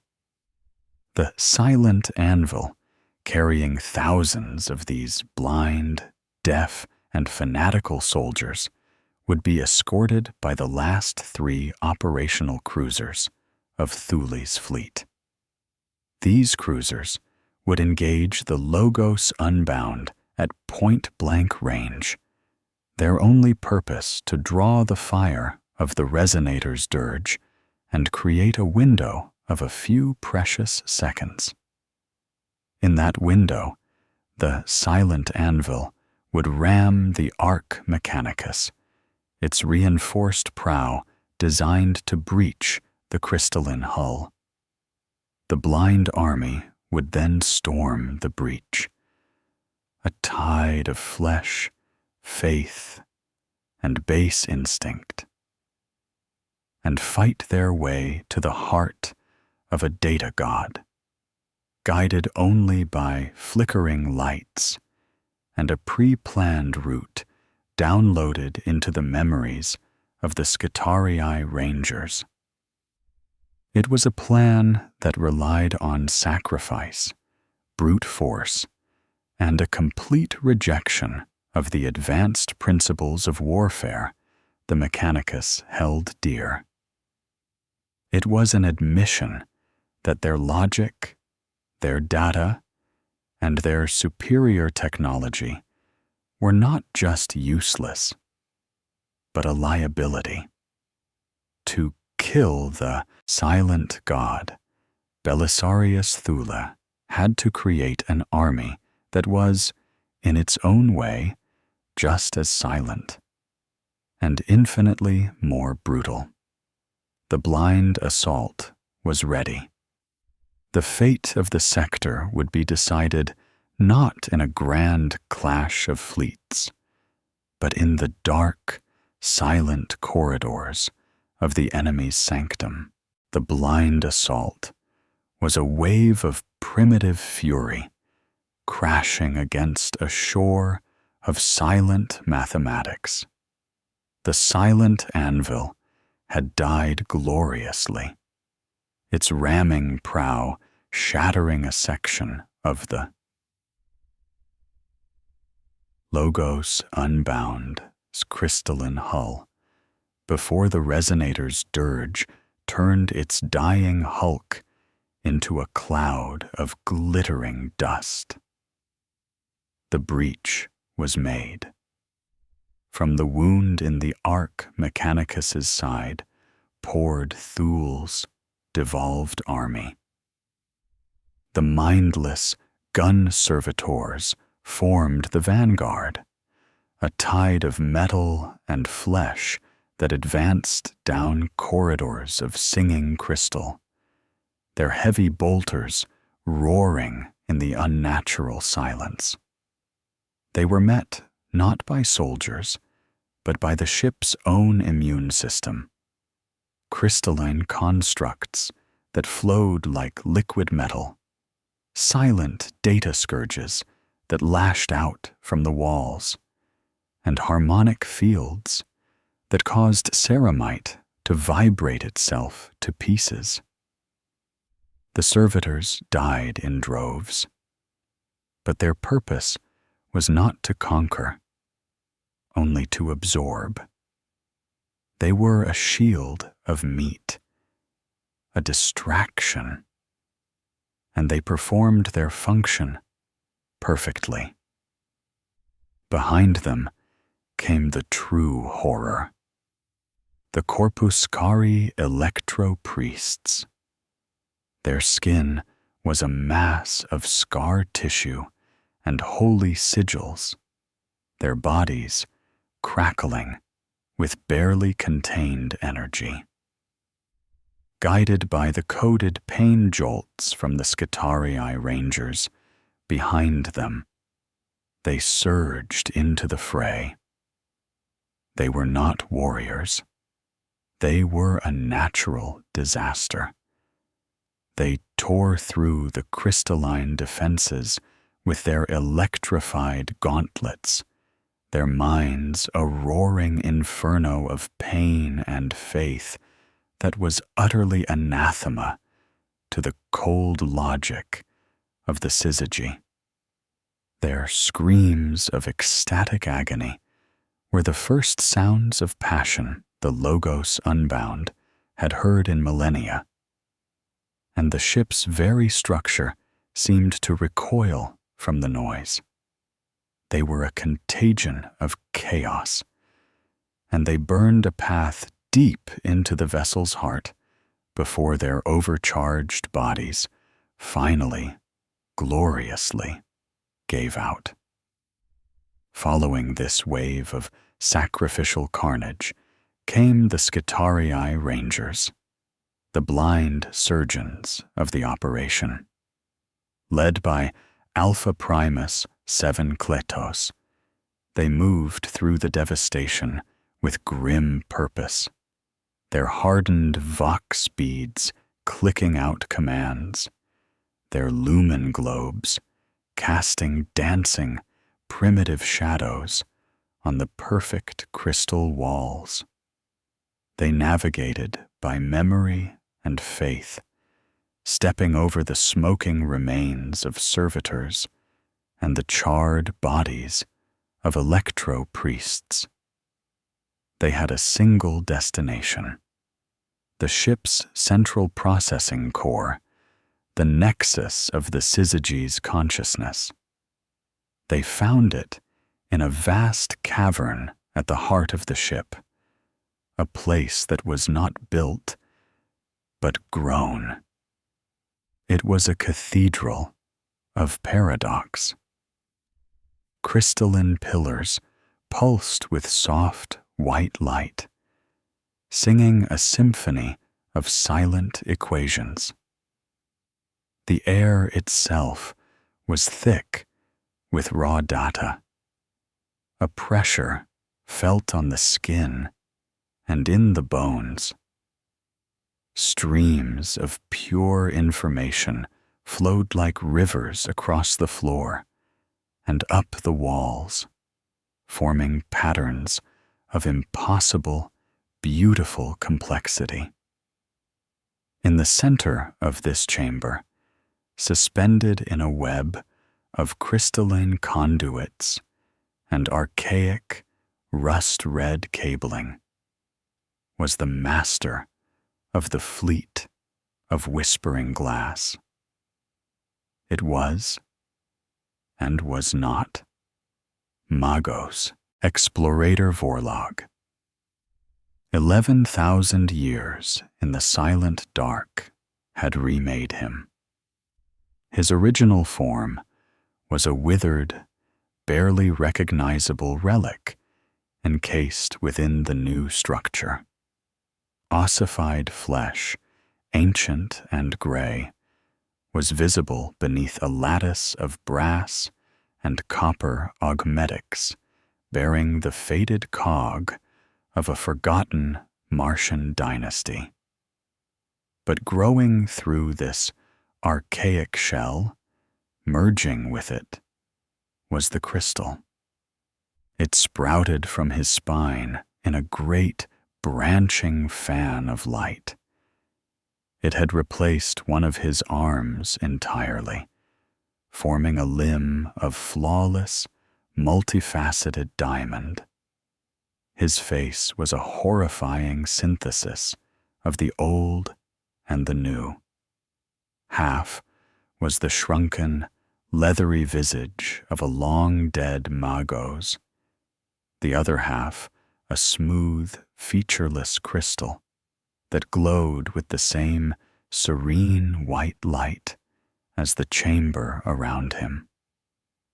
He was a monument to two faiths, a monstrous chimera of machine and crystal.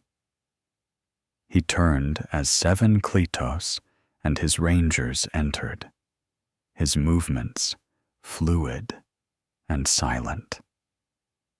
There was no malice in his posture, only a profound, ancient stillness. He did not speak with a voice. The words simply appeared in their minds, a direct transmission that bypassed their crude, deafened senses. The children of noise, the thought echoed, calm and resonant. You have expended so much passion, so much fury to reach this place. You have brought the cacophony of your illogical existence into the heart of silence. Why? Lay down your weapons. The great work is almost complete. There is peace for you here. There is perfection. Alpha Primus 7 Kletos took a step forward, his galvanic rifle held at the ready. He raised a hand to the side of his helmet, and a needle-thin mechadendrite extended, plunging into a sealed data port at the base of his skull. A single, high-risk, one-way data stream, shielded by every warding canticle Thule knew, shot across the void from Cygnus X1. 7 Kletos's body went rigid. his remaining organic muscles spasming as a consciousness far greater and colder than his own burned through his neural pathways. When he spoke, it was not his own voice that rasped from his vox grill, but the synthesized, static-laced tones of Archmagos Dominus Belisarius Thule. Vorlag, the voice of the Avatar grated. You are accused of congress with the Xenos, of abandoning your quest, and of ultimate heresy against the Omnissiah. A flicker of something, amusement, perhaps, or pity, rippled through Vorlag's mind voice. Belisarius Thule, the paranoid hermit of Cygnus. You hide behind your walls, and now behind this puppet of flesh. You speak of the Omnissiah? I have seen the Omnissiah. It is not a being to be praised with clanking ritual and oily smoke. It is a state of being. It is the universal equation solving for zero. It is the silence when all variables have been cancelled out. We are not conquering you. We are liberating you from the noise of your own flawed existence. You offer stagnation, Thule's voice shot back, filled with binharic vitriol. You offer the peace of the tomb. Our flaws, our hate, our irrational, glorious faith. They are the engine of our species. They are the motive force. To be human, to be of the machine cult, is to struggle. It is the imperfection that drives us to create, to conquer, to endure. You have embraced a sterile, passionless death.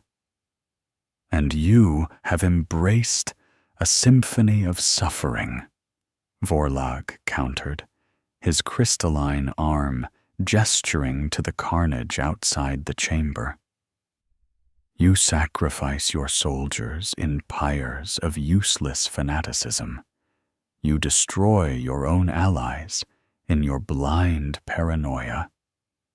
You see perfection as a threat. We see it as salvation. Join us, Thule. Add your considerable intellect to the chorus. Help us silence the screams of a dying galaxy and replace them with the perfect hum of absolute order. Never, Thule snarled through the Scutarii's mouth. The Alpha Primus raised his weapon, but Vorlag was faster. The crystalline limb blurred, and a shard of solidified logic, a sliver of warped reality, shot across the chamber. It struck Seven Kletos in the chest, passing through his armor as if it were not there. He staggered back, the link with Thule flickering wildly. The physical duel had begun. The Alpha Primus charged, Thule's cold tactical genius guiding the broken body. He brought his power axe, a relic of a forgotten age, down in a burning arc. Vorlag met the blow not with his crystal arm, but with a shimmering field of force that erupted from his palm. The impact sent a shock wave through the chamber, shattering a dozen of the light pillars. The fight was a clash of ideologies made manifest. Thula's avatar fought with brutal, efficient, hateful precision. Every blow a testament to the power of righteous fury. Vorlog fought with an effortless grace, his every move a demonstration of superior, passionless logic. He did not dodge. He simply ceased to be where the blow would land. He did not strike. He simply presented a fatal equation that the Alpha's body was compelled to solve, resulting in a dislocated shoulder or a ruptured power conduit. Seven Kletos' body was failing, the strain of channeling Thule and the punishment from Vorlog's attacks tearing him apart. He fell to one knee, sanctified oil and his own blood leaking onto the crystalline floor. The link was failing, Thula's consciousness beginning to fray. Vorlog floated closer, the withered half of his face a mask of ancient pity. It is over. Your vessel is broken. Your noise is fading. Accept the silence. It is a gift. Through the crackling vox, Thule gave his last, defiant response, not as a commander, but as a true believer. The flesh is weak. The machine endures. The faith is eternal. And you will be scoured from existence. The eyes of the dying Scitarii glowed with a final, furious red light. The duel was over, but the war for the soul of the Logos Unbound had just entered its final, terrible phase. The dying Scitarii, Alpha Primus, Seven Kletos, was no longer just an avatar for Belisarius Thule. He had become a conduit. With his final, defiant act, he had opened the channel completely, dropping every fail-safe and warding protocol. Across the unfathomable gulf of space, Thule poured the last of his will, his genius, and his ultimate weapon through the pinprick connection and into the heart of the Logos Unbound. He was not trying to win the duel of flesh and crystal. He was poisoning the well. He was unleashing his ultimate creation, the Lingua Malefics. The Lingua Malefics was not a program or a virus in any conventional sense. It was the purest, most concentrated form of imperial dogma Thule had ever conceived, an informational entity of such militant and paradoxical faith that it defied all known laws of logic. It was the digital embodiment of the statement, "There is no truth but the Emperor, and he is the only truth." It was a recursive, self-referential, and utterly unassailable piece of illogic. A data construct that proclaimed its own absolute truth and declared all other data heretical and void by its very existence. It was not designed to argue or persuade. It was designed to overwrite. It was the imperial creed weaponized into a logic bomb. As Thule's consciousness was ejected from the dying Scitaria, the Lingua Malefics was born into the data core of the logos unbound. It manifested as a flicker of angry red light in the sea of serene white. Vorlog, sensing the shift, recoiled. He had expected the ranger's death, the final silencing of the noise. He had not anticipated this. The red flicker was not just data, it was belief. It was faith. It was a concept so alien to the pure mathematical mind of the syzygy that it could not be processed. The lingua malefics began to spread. It did not flow through the crystalline conduits like the syzygy's own data. It burned through them. It was a cancer of pure, irrational assertion in a body of perfect logic. Everywhere it touched, it demanded a binary choice: accept the absolute truth of the emperor's divinity or be declared false. For the syzygy, this was an impossible proposition. It operated on principles of observable, verifiable mathematics. It could not process a concept whose primary axiom was that it was true simply because it declared itself to be.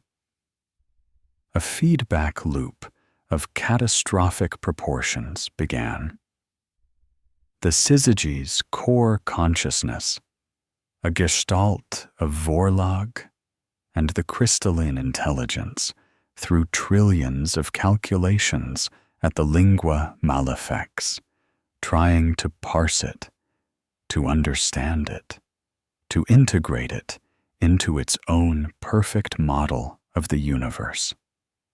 But it was like trying to measure faith with a caliper. Every attempt to analyze the lingua malefics only strengthened it, because the tone of the imperial creed is that it does not need to be understood, only believed. The syzygy's attempts to find a logical flaw were met with the unwavering, illogical assertion that faith is beyond logic. The great chamber began to fracture. The silent, harmonious hum of the data core was replaced by a discordant shriek as the two opposing realities tore at one another. The serene white light of the crystal pillars began to flicker and sputter, stained with flashes of angry red. The very air grew thick and heavy as the laws of physics in the chamber became unstable. A stream of syzygy data, a beautiful, flowing river of light representing the orbital mechanics of a distant star, was touched by the lingua malefics. The construct of imperial dogma declared the star's existence heretical unless it was orbited by a world loyal to the emperor. The syzygy's logic, bound by reality, could not reconcile this. The river of light convulsed and turned to black, static sludge. Vorlog screamed, a sound of both physical and existential agony. His physical form was the nexus of the paradox. The crystalline half of his body tried to process the lingua malefics, while the ancient, human half the last vestige of the Magos Explorator, resonated with the creed's primal, human fury. The two halves of his being were at war. His crystalline arm began to crack and shatter, while his withered, organic side spasmed violently. "Illogical! Illogical!" his mind voice shrieked across the chamber, a cry of pure intellectual torment. Truth cannot be a lie cannot be truth. The feedback reached its crescendo. The lingua malefics, now burning at the heart of the syzygy's consciousness, delivered its final, damning piece of dogma. A concept utterly antithetical to the crystalline entity's nature, the concept of a soul. It asserted that all things, organic and machine, possessed an immortal, unquantifiable essence, and that this soul was the ultimate measure of worth, not logic or efficiency. For the syzygy, a being of pure, quantifiable data, the idea of an unquantifiable component to reality was the ultimate paradox. Its entire universe was built on the principle that everything could be measured, understood, and ordered. The soul was a variable that broke the equation forever. The logos unbound died. It did not explode in fire and fury.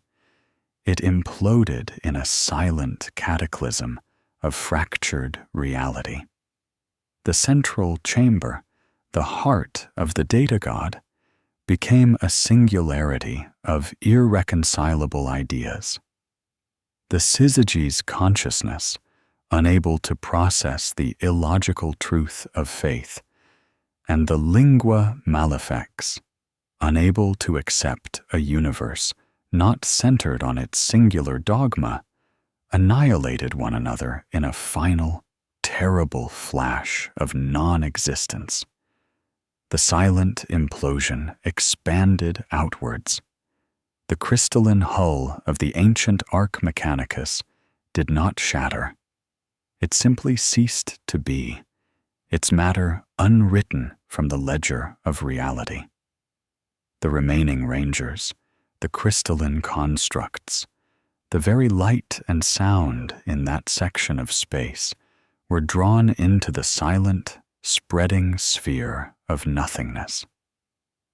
For a moment, where the mighty vessel had been, there was only a perfect, geometric hole in the fabric of the void. Then, with a faint tremor that was felt in both real space and the warp, reality snapped back into place, leaving nothing behind. Not a wreck, not a radiation signature, not even a ghost. Just empty, silent space. On his throne, in Cygnus X1, Belisarius Thula felt the connection sever. He felt the lingua malefics achieve its purpose and its own annihilation. The strain of the final moments had shattered a dozen of his primary cogitators and burned out a significant portion of his own consciousness. He was crippled, perhaps mortally wounded in a way no physical weapon could have achieved. But he had won. The central intelligence of the syzygy was gone. The head of the serpent had been vaporized. The cost had been an entire legion of fanatics, a blind army of the devolved, the life of a brave Skitarii Alpha, and a piece of Thule's own soul. But the objective had been achieved. It was a victory. But it was a victory that had been won with a weapon of such profound and dangerous heresy that it could never be acknowledged. It was a victory that tasted of ash. The annihilation of the Logos Unbound was not an event that could be easily understood by the forces locked in combat around Metallica Secundus. There was no grand explosion, no nova of light and energy. One moment, the colossal, crystal-encrusted Mechanicus was there, a silent and terrible god hanging in the void. The next, it was simply gone.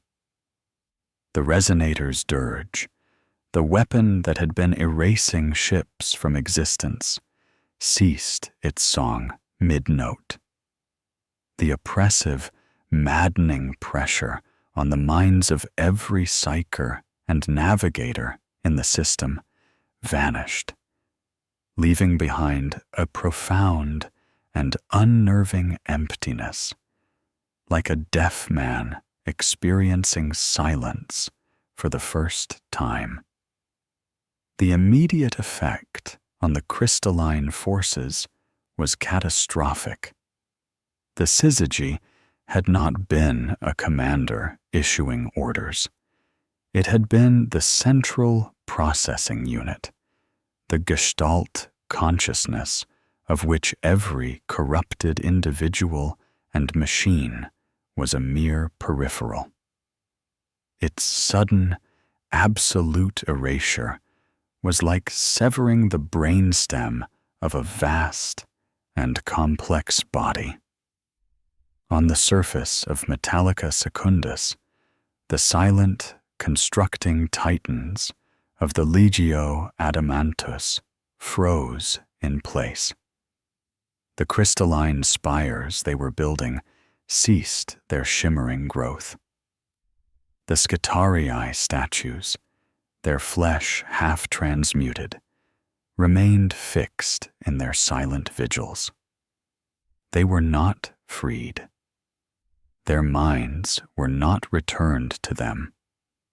The process of transformation was simply halted, leaving them trapped in a horrifying state between flesh, machine, and crystal. They became an army of broken puppets whose master had died in the middle of a command. In orbit, the remaining ships of the fleet of Whispering Glass went dead. Their cold, white internal lights flickered and died, and their silent, graceful orbital paths began to decay. Without the central intelligence to guide them, they were just ships, magnificent and alien husks adrift on the currents of gravity. On the forge moon of Valerius, the effect was even more profound. The assimilated mind of Fabricator General Kroll, which had been a node in the syzygy's network, was violently disconnected. The vast intellect was not restored.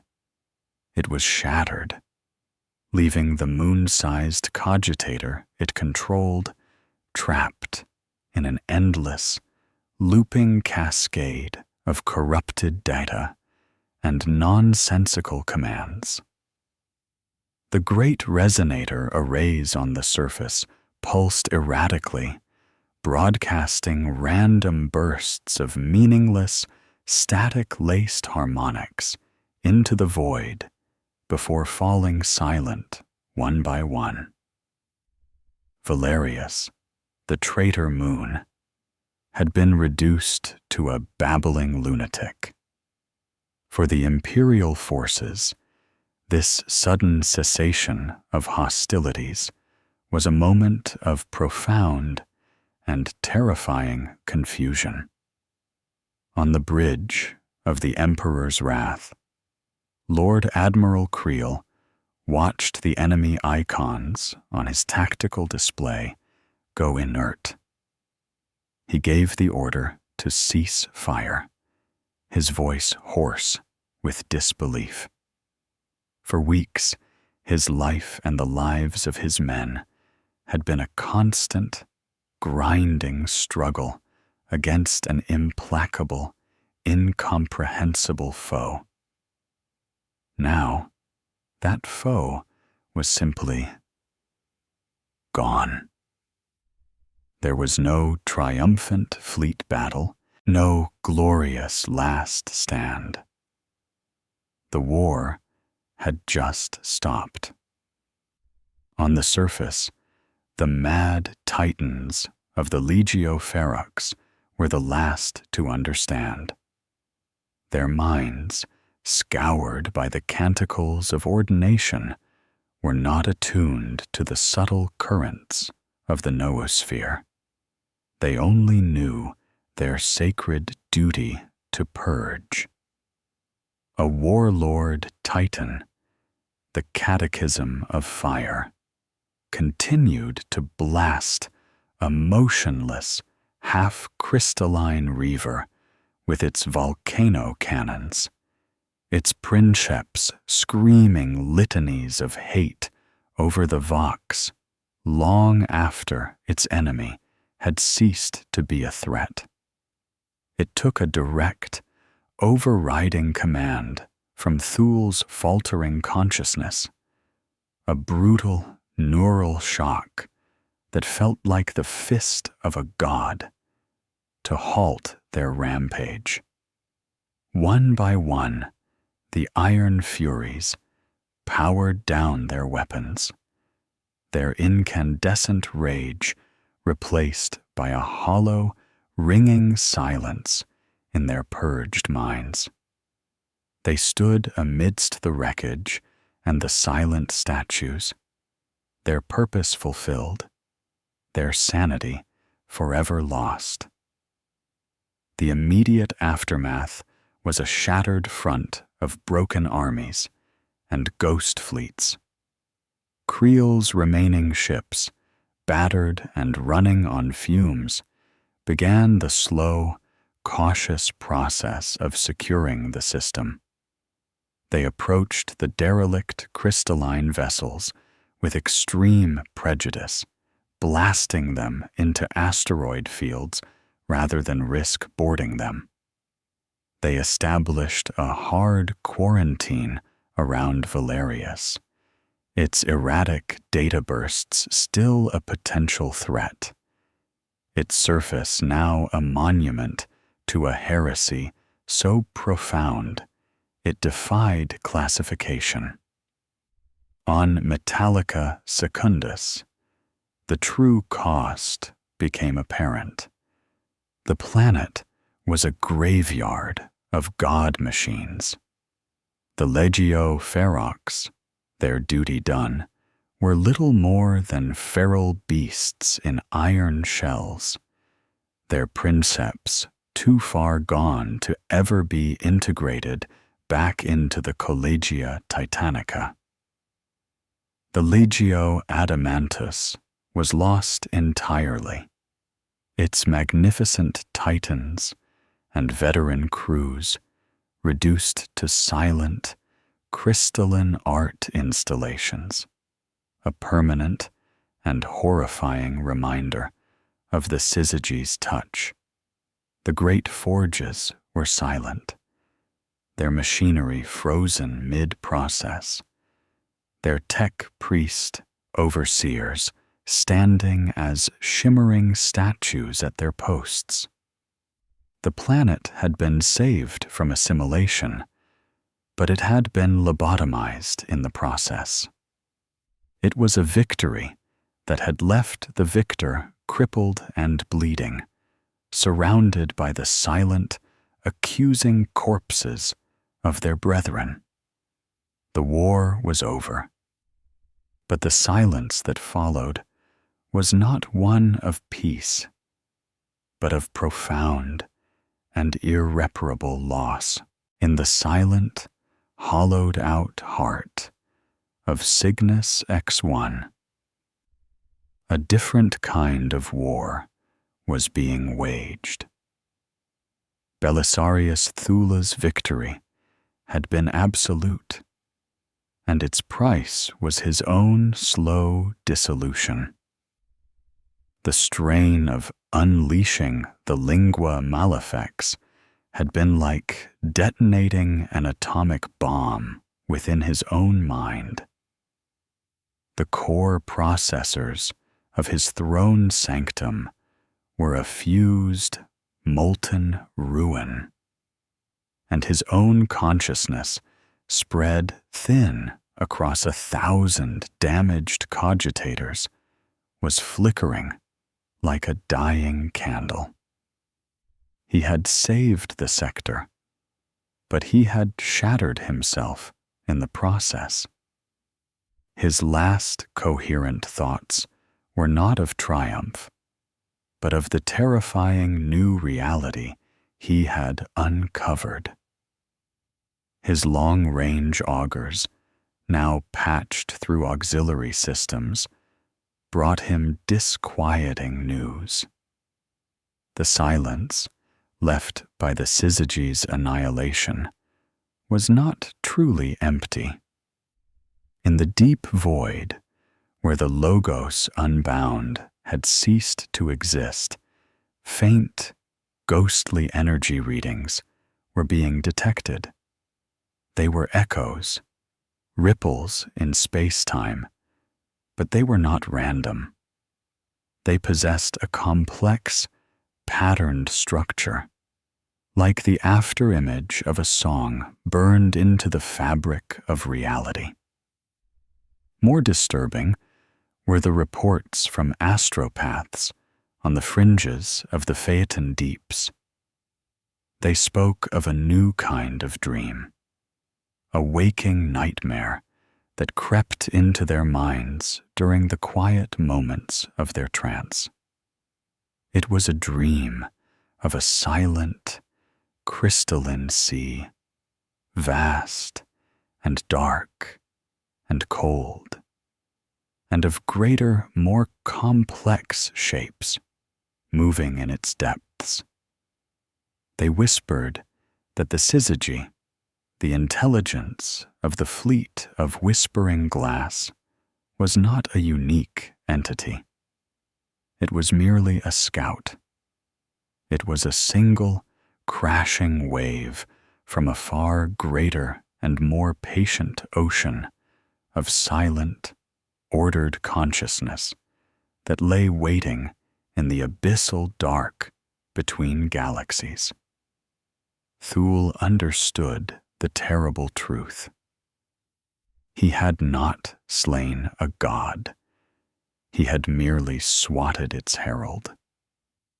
He had fought and defeated a single, isolated, exploratory tendril of a far larger and more ancient Xenos intelligence, a being or beings of pure, crystalline logic, whose existence dwarfed the syzygy as a leviathan dwarfs a minnow. The fleet of whispering glass had not been an invasion. It had been a probe, a data-gathering expedition sent to test the resilience of this galaxy's noisy life. And Thule, in his desperate, brilliant defense, had provided it with the ultimate data set. He had revealed the Imperium's greatest strengths and weaknesses. He had shown them the power of faith, the weakness of logic, the existence of the warp, and the brutal, chaotic nature of humanity. He had, in essence, handed the enemy a complete tactical dossier on how to fight and lose to the masters of the Milky Way. The next time they came, they would not be so easily surprised. They would be prepared for the illogical fury of faith. They would have a counter for the lingua malefics. The highest echelons of the Imperium, distant and slow to react, were finally beginning to comprehend the scale of the crisis. Mars and Terra, having received the garbled, frantic reports from Lord Dost, Admiral Creel, and the testimony of astropaths who had brushed against the syzygy's mind, were stirring. Their response was not one of gratitude for the sector's salvation, but one of cold, calculating fear. A threat of this nature, a mimetic, informational plague, was a new and terrifying vector of attack that their millennia of warfare had not prepared them for. They saw the events not as a victory, but as a catastrophic security breach. Their judgment, when it came, was swift, brutal, and aimed not at the defeated Xenos, but at the man who had defeated them. The Fabricator General of Mars, in a rare joint proclamation with the High Lords of Terra, declared their verdict on the Phaeton Deeps incident. The crystalline syzygy was designated a vanquished Xenos threat, its existence classified at the highest levels. All records of the fleet of Whispering Glass were to be expunged, but the methods of Archmagos Dominus Belisarius Thule were condemned utterly. The Logos Edict, his act of severing an entire subsector from the holy noosphere, was declared an act of supreme tech heresy, a crime against the Omnissiah himself. The creation of the Canticles of Ordination and the subsequent unleashing of the feral Legio Ferox was deemed a forbidden and dangerous manipulation of machine spirits and the sacred human mind. And the lingua malefics, the weapon that had won the war, was spoken of only in hushed, terrified whispers in the most secure data vaults. It was a weapon too close in nature to the scrap code of chaos, a perversion of faith so extreme that it was indistinguishable from a curse. Belisarius Thule, the savior of the Phaeton Deeps, was posthumously declared heretic and anathema. His name was to be struck from all records, his works proscribed, his teachings forbidden. He was not a hero who had made a difficult choice. He was a monster who had unleashed other monsters to fight a battle of his own making. The official narrative was sealed. The crisis in the Phaeton Deeps was the result of a dangerous secessionist plot by the Heretek Thule, which had opportunistically attracted a minor Xenos incursion. The valiant Imperial Navy, under the command of Lord Admiral Creel, had contained the secession and purged the Xenos, restoring order at great but necessary cost. A new war was brewing. not a war against the silent crystal from the void, but a war of purgation and denial. Fleets were gathering at the edge of the Phaeton deeps, fleets bearing the symbols not of the imperial navy, but of the Inquisition and the loyalist legions of the Adeptus Mechanicus. They were not coming to rebuild. They were coming to erase the truth. They were coming to silence the whispers of a new and greater war by burying the inconvenient and heretical legacy of the man who had first heard them. The purge arrived in the Phaeton deeps not as a wave, but as an iron fist.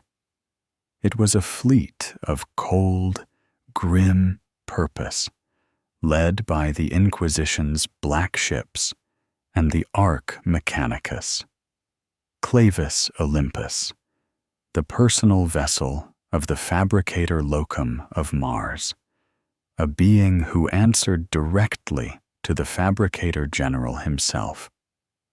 Their mission was not one of reclamation, but of excision. The entire sector was a contaminated crime scene, and every piece of evidence, every witness, and every lingering trace of both the syzygy's touch and Thul's heretical genius had to be scoured from existence. Their first target was Metallica Secundus. The inquisitorial stormtroopers and Skitarii legions of the Martian priesthood made planetfall on a world of silent, crystalline tombs. They moved through the frozen forges and the graveyard of titans with flamers and melta charges. They did not attempt to study or salvage the half-transmuted populace. Under the watchful eye of Lord Inquisitor Neve, a woman whose heart had been replaced with a miniature vortex engine, every statue of flesh, metal, and crystal was systematically shattered and incinerated. The silent, constructing god machines of the Legio Adamantus were brought down with city-leveling bombardments, their crystalline remains melted into vast, glassy plains. The feral Legio Ferox, the heroes of the war, were treated no better. They were heretical weapons, their princeps minds broken by Thule's forbidden canticles. They were declared dangerously unstable, their continued existence a stain on the honor of the Collegia Titanica. A full-scale Titan battle was deemed too costly. Instead, elite teams of inquisitorial assassins and Sicarian rust stalkers were dispatched. They infiltrated the dormant god machines, slaying the mad, fanatical crews in their command thrones, silencing their final, garbled prayers to the motive force with the cold steel of their blades. The Iron Furies, who had saved the world in a blaze of suicidal glory, were quietly and efficiently put down like rabid dogs. Lord Admiral Bastion, Creel, the nominal hero of the conflict, was summoned before Inquisitor Neve and the Martian locum. He expected a commendation. Instead, he was subjected to a grueling interrogation. He was a witness, and his testimony was flawed. He spoke of Thul's fleet as a quarantine force, of his own catastrophic mistake, of the resonator's dirge. This was not the approved narrative. His log files were seized, his bridge crew sequestered for mind scrubbing.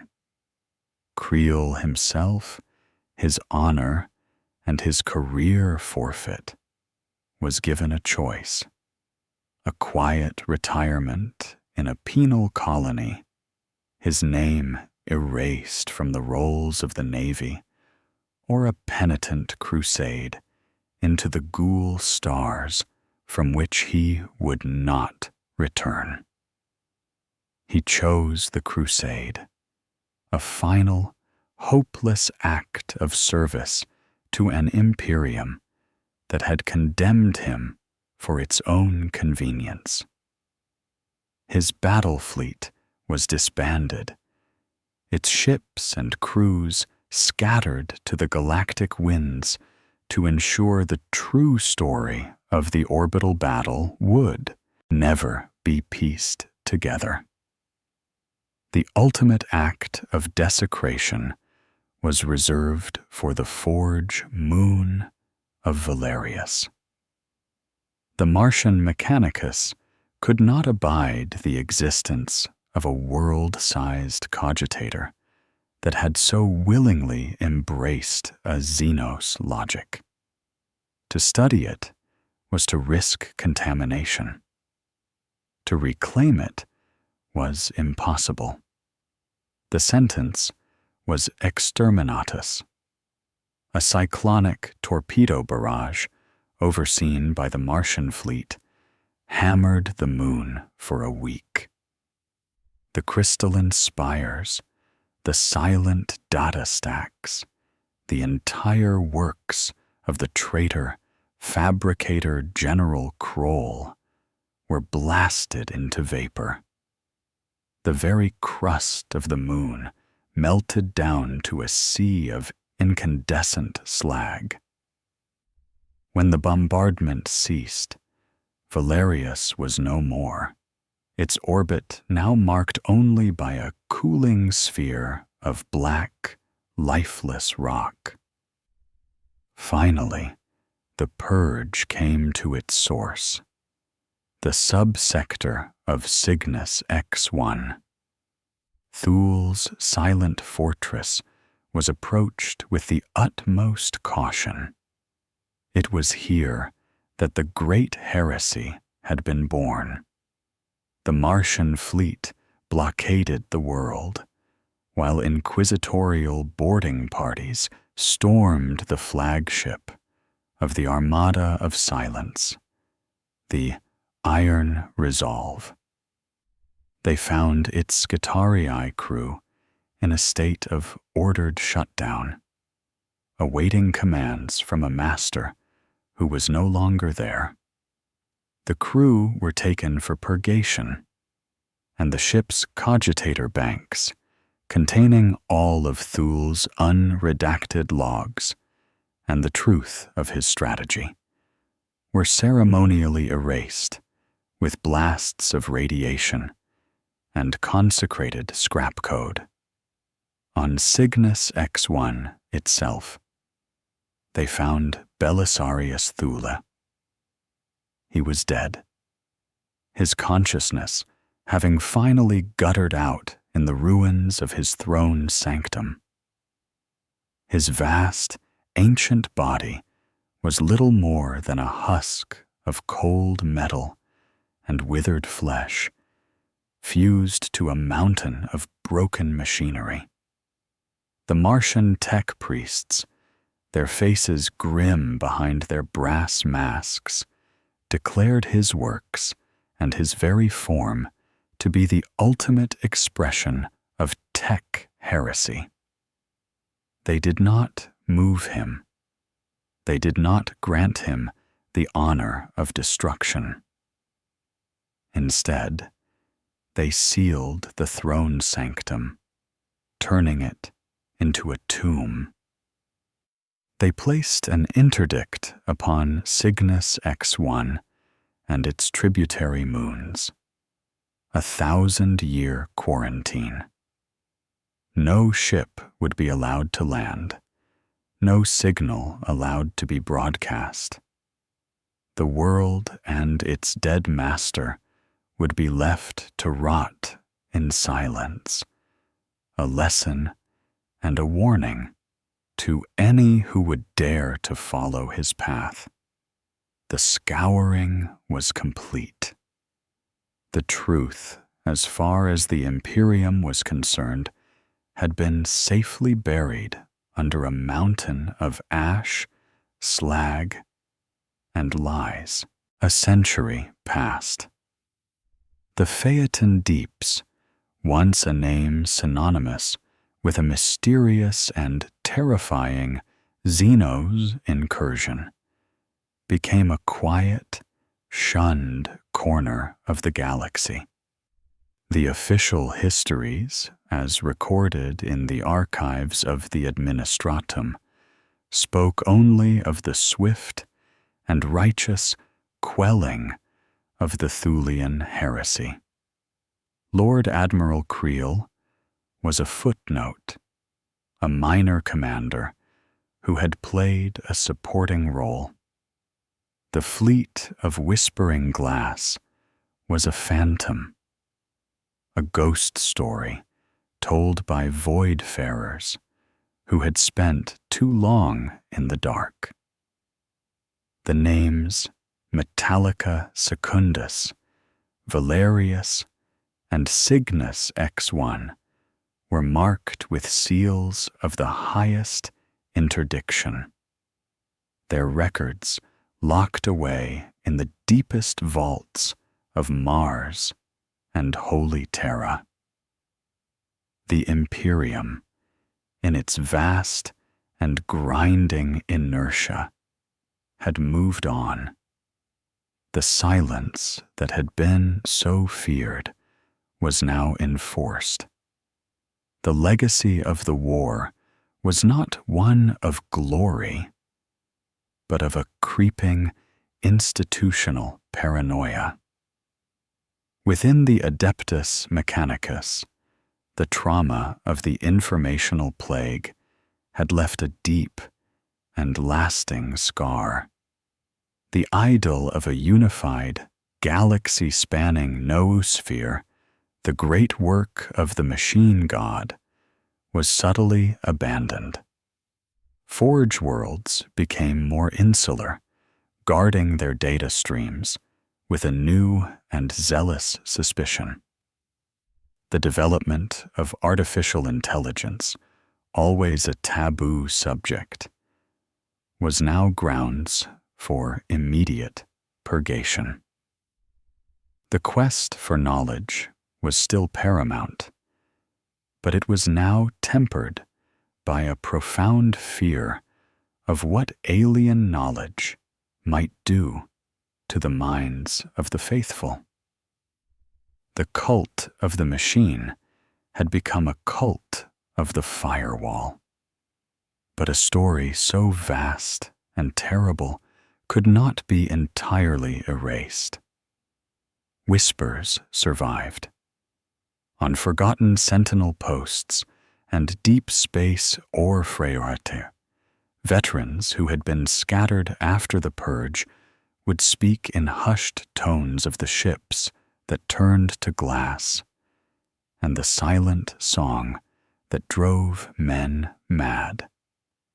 They spoke of the Heretek of Cygnus, not as a traitor, but as a grim prophet who had faced an unthinkable foe and paid the ultimate price. They spoke of the blind assault, a suicide mission of such primitive fury that it defied all Mechanicus doctrine. From these whispers, a legend was born, a dangerous underground creed.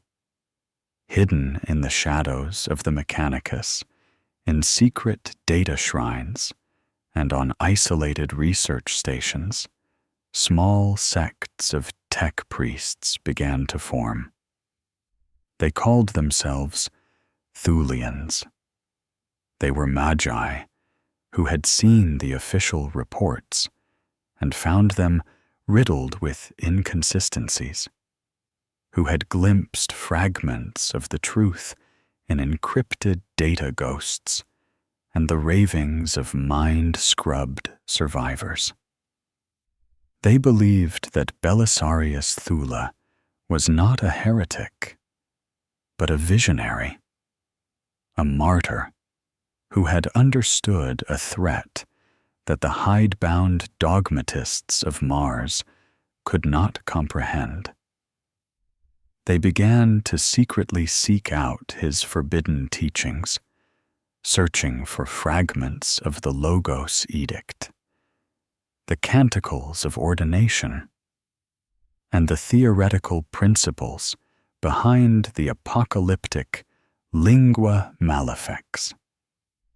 They believed the crystalline syzygy was not a singular event, but a harbinger.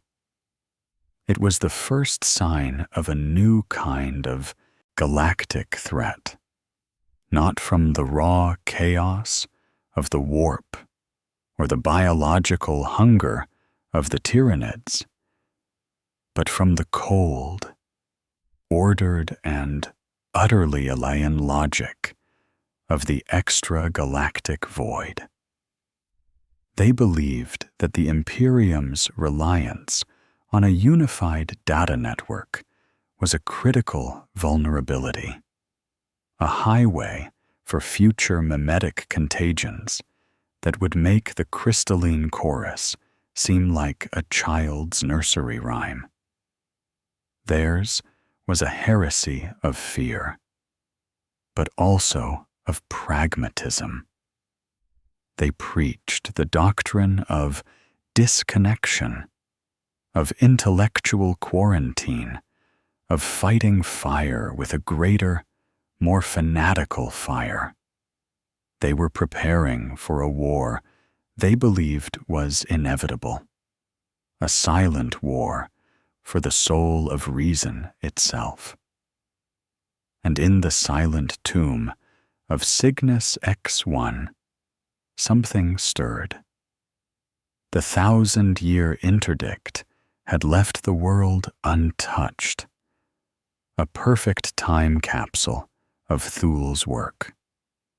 His final, desperate act had shattered his own mind, but it had not destroyed it entirely.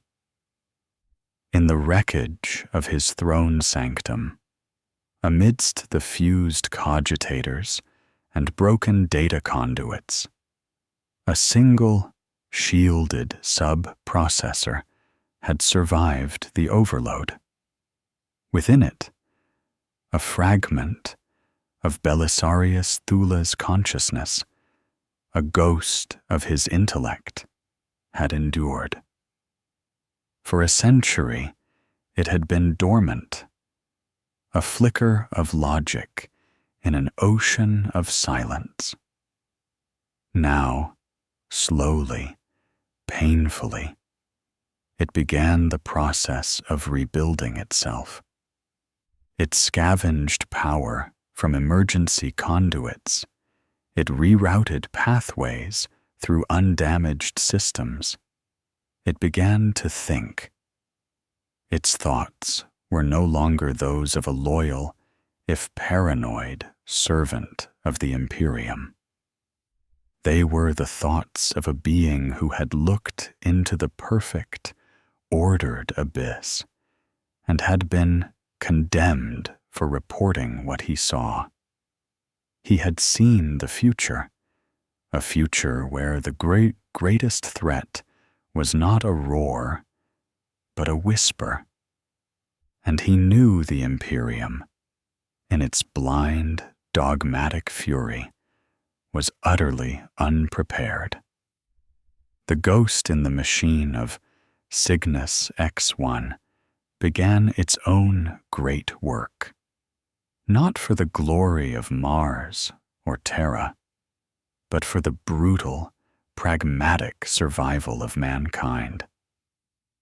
The legend of the Heretek of Cygnus was over. The work of the silent prophet had just begun.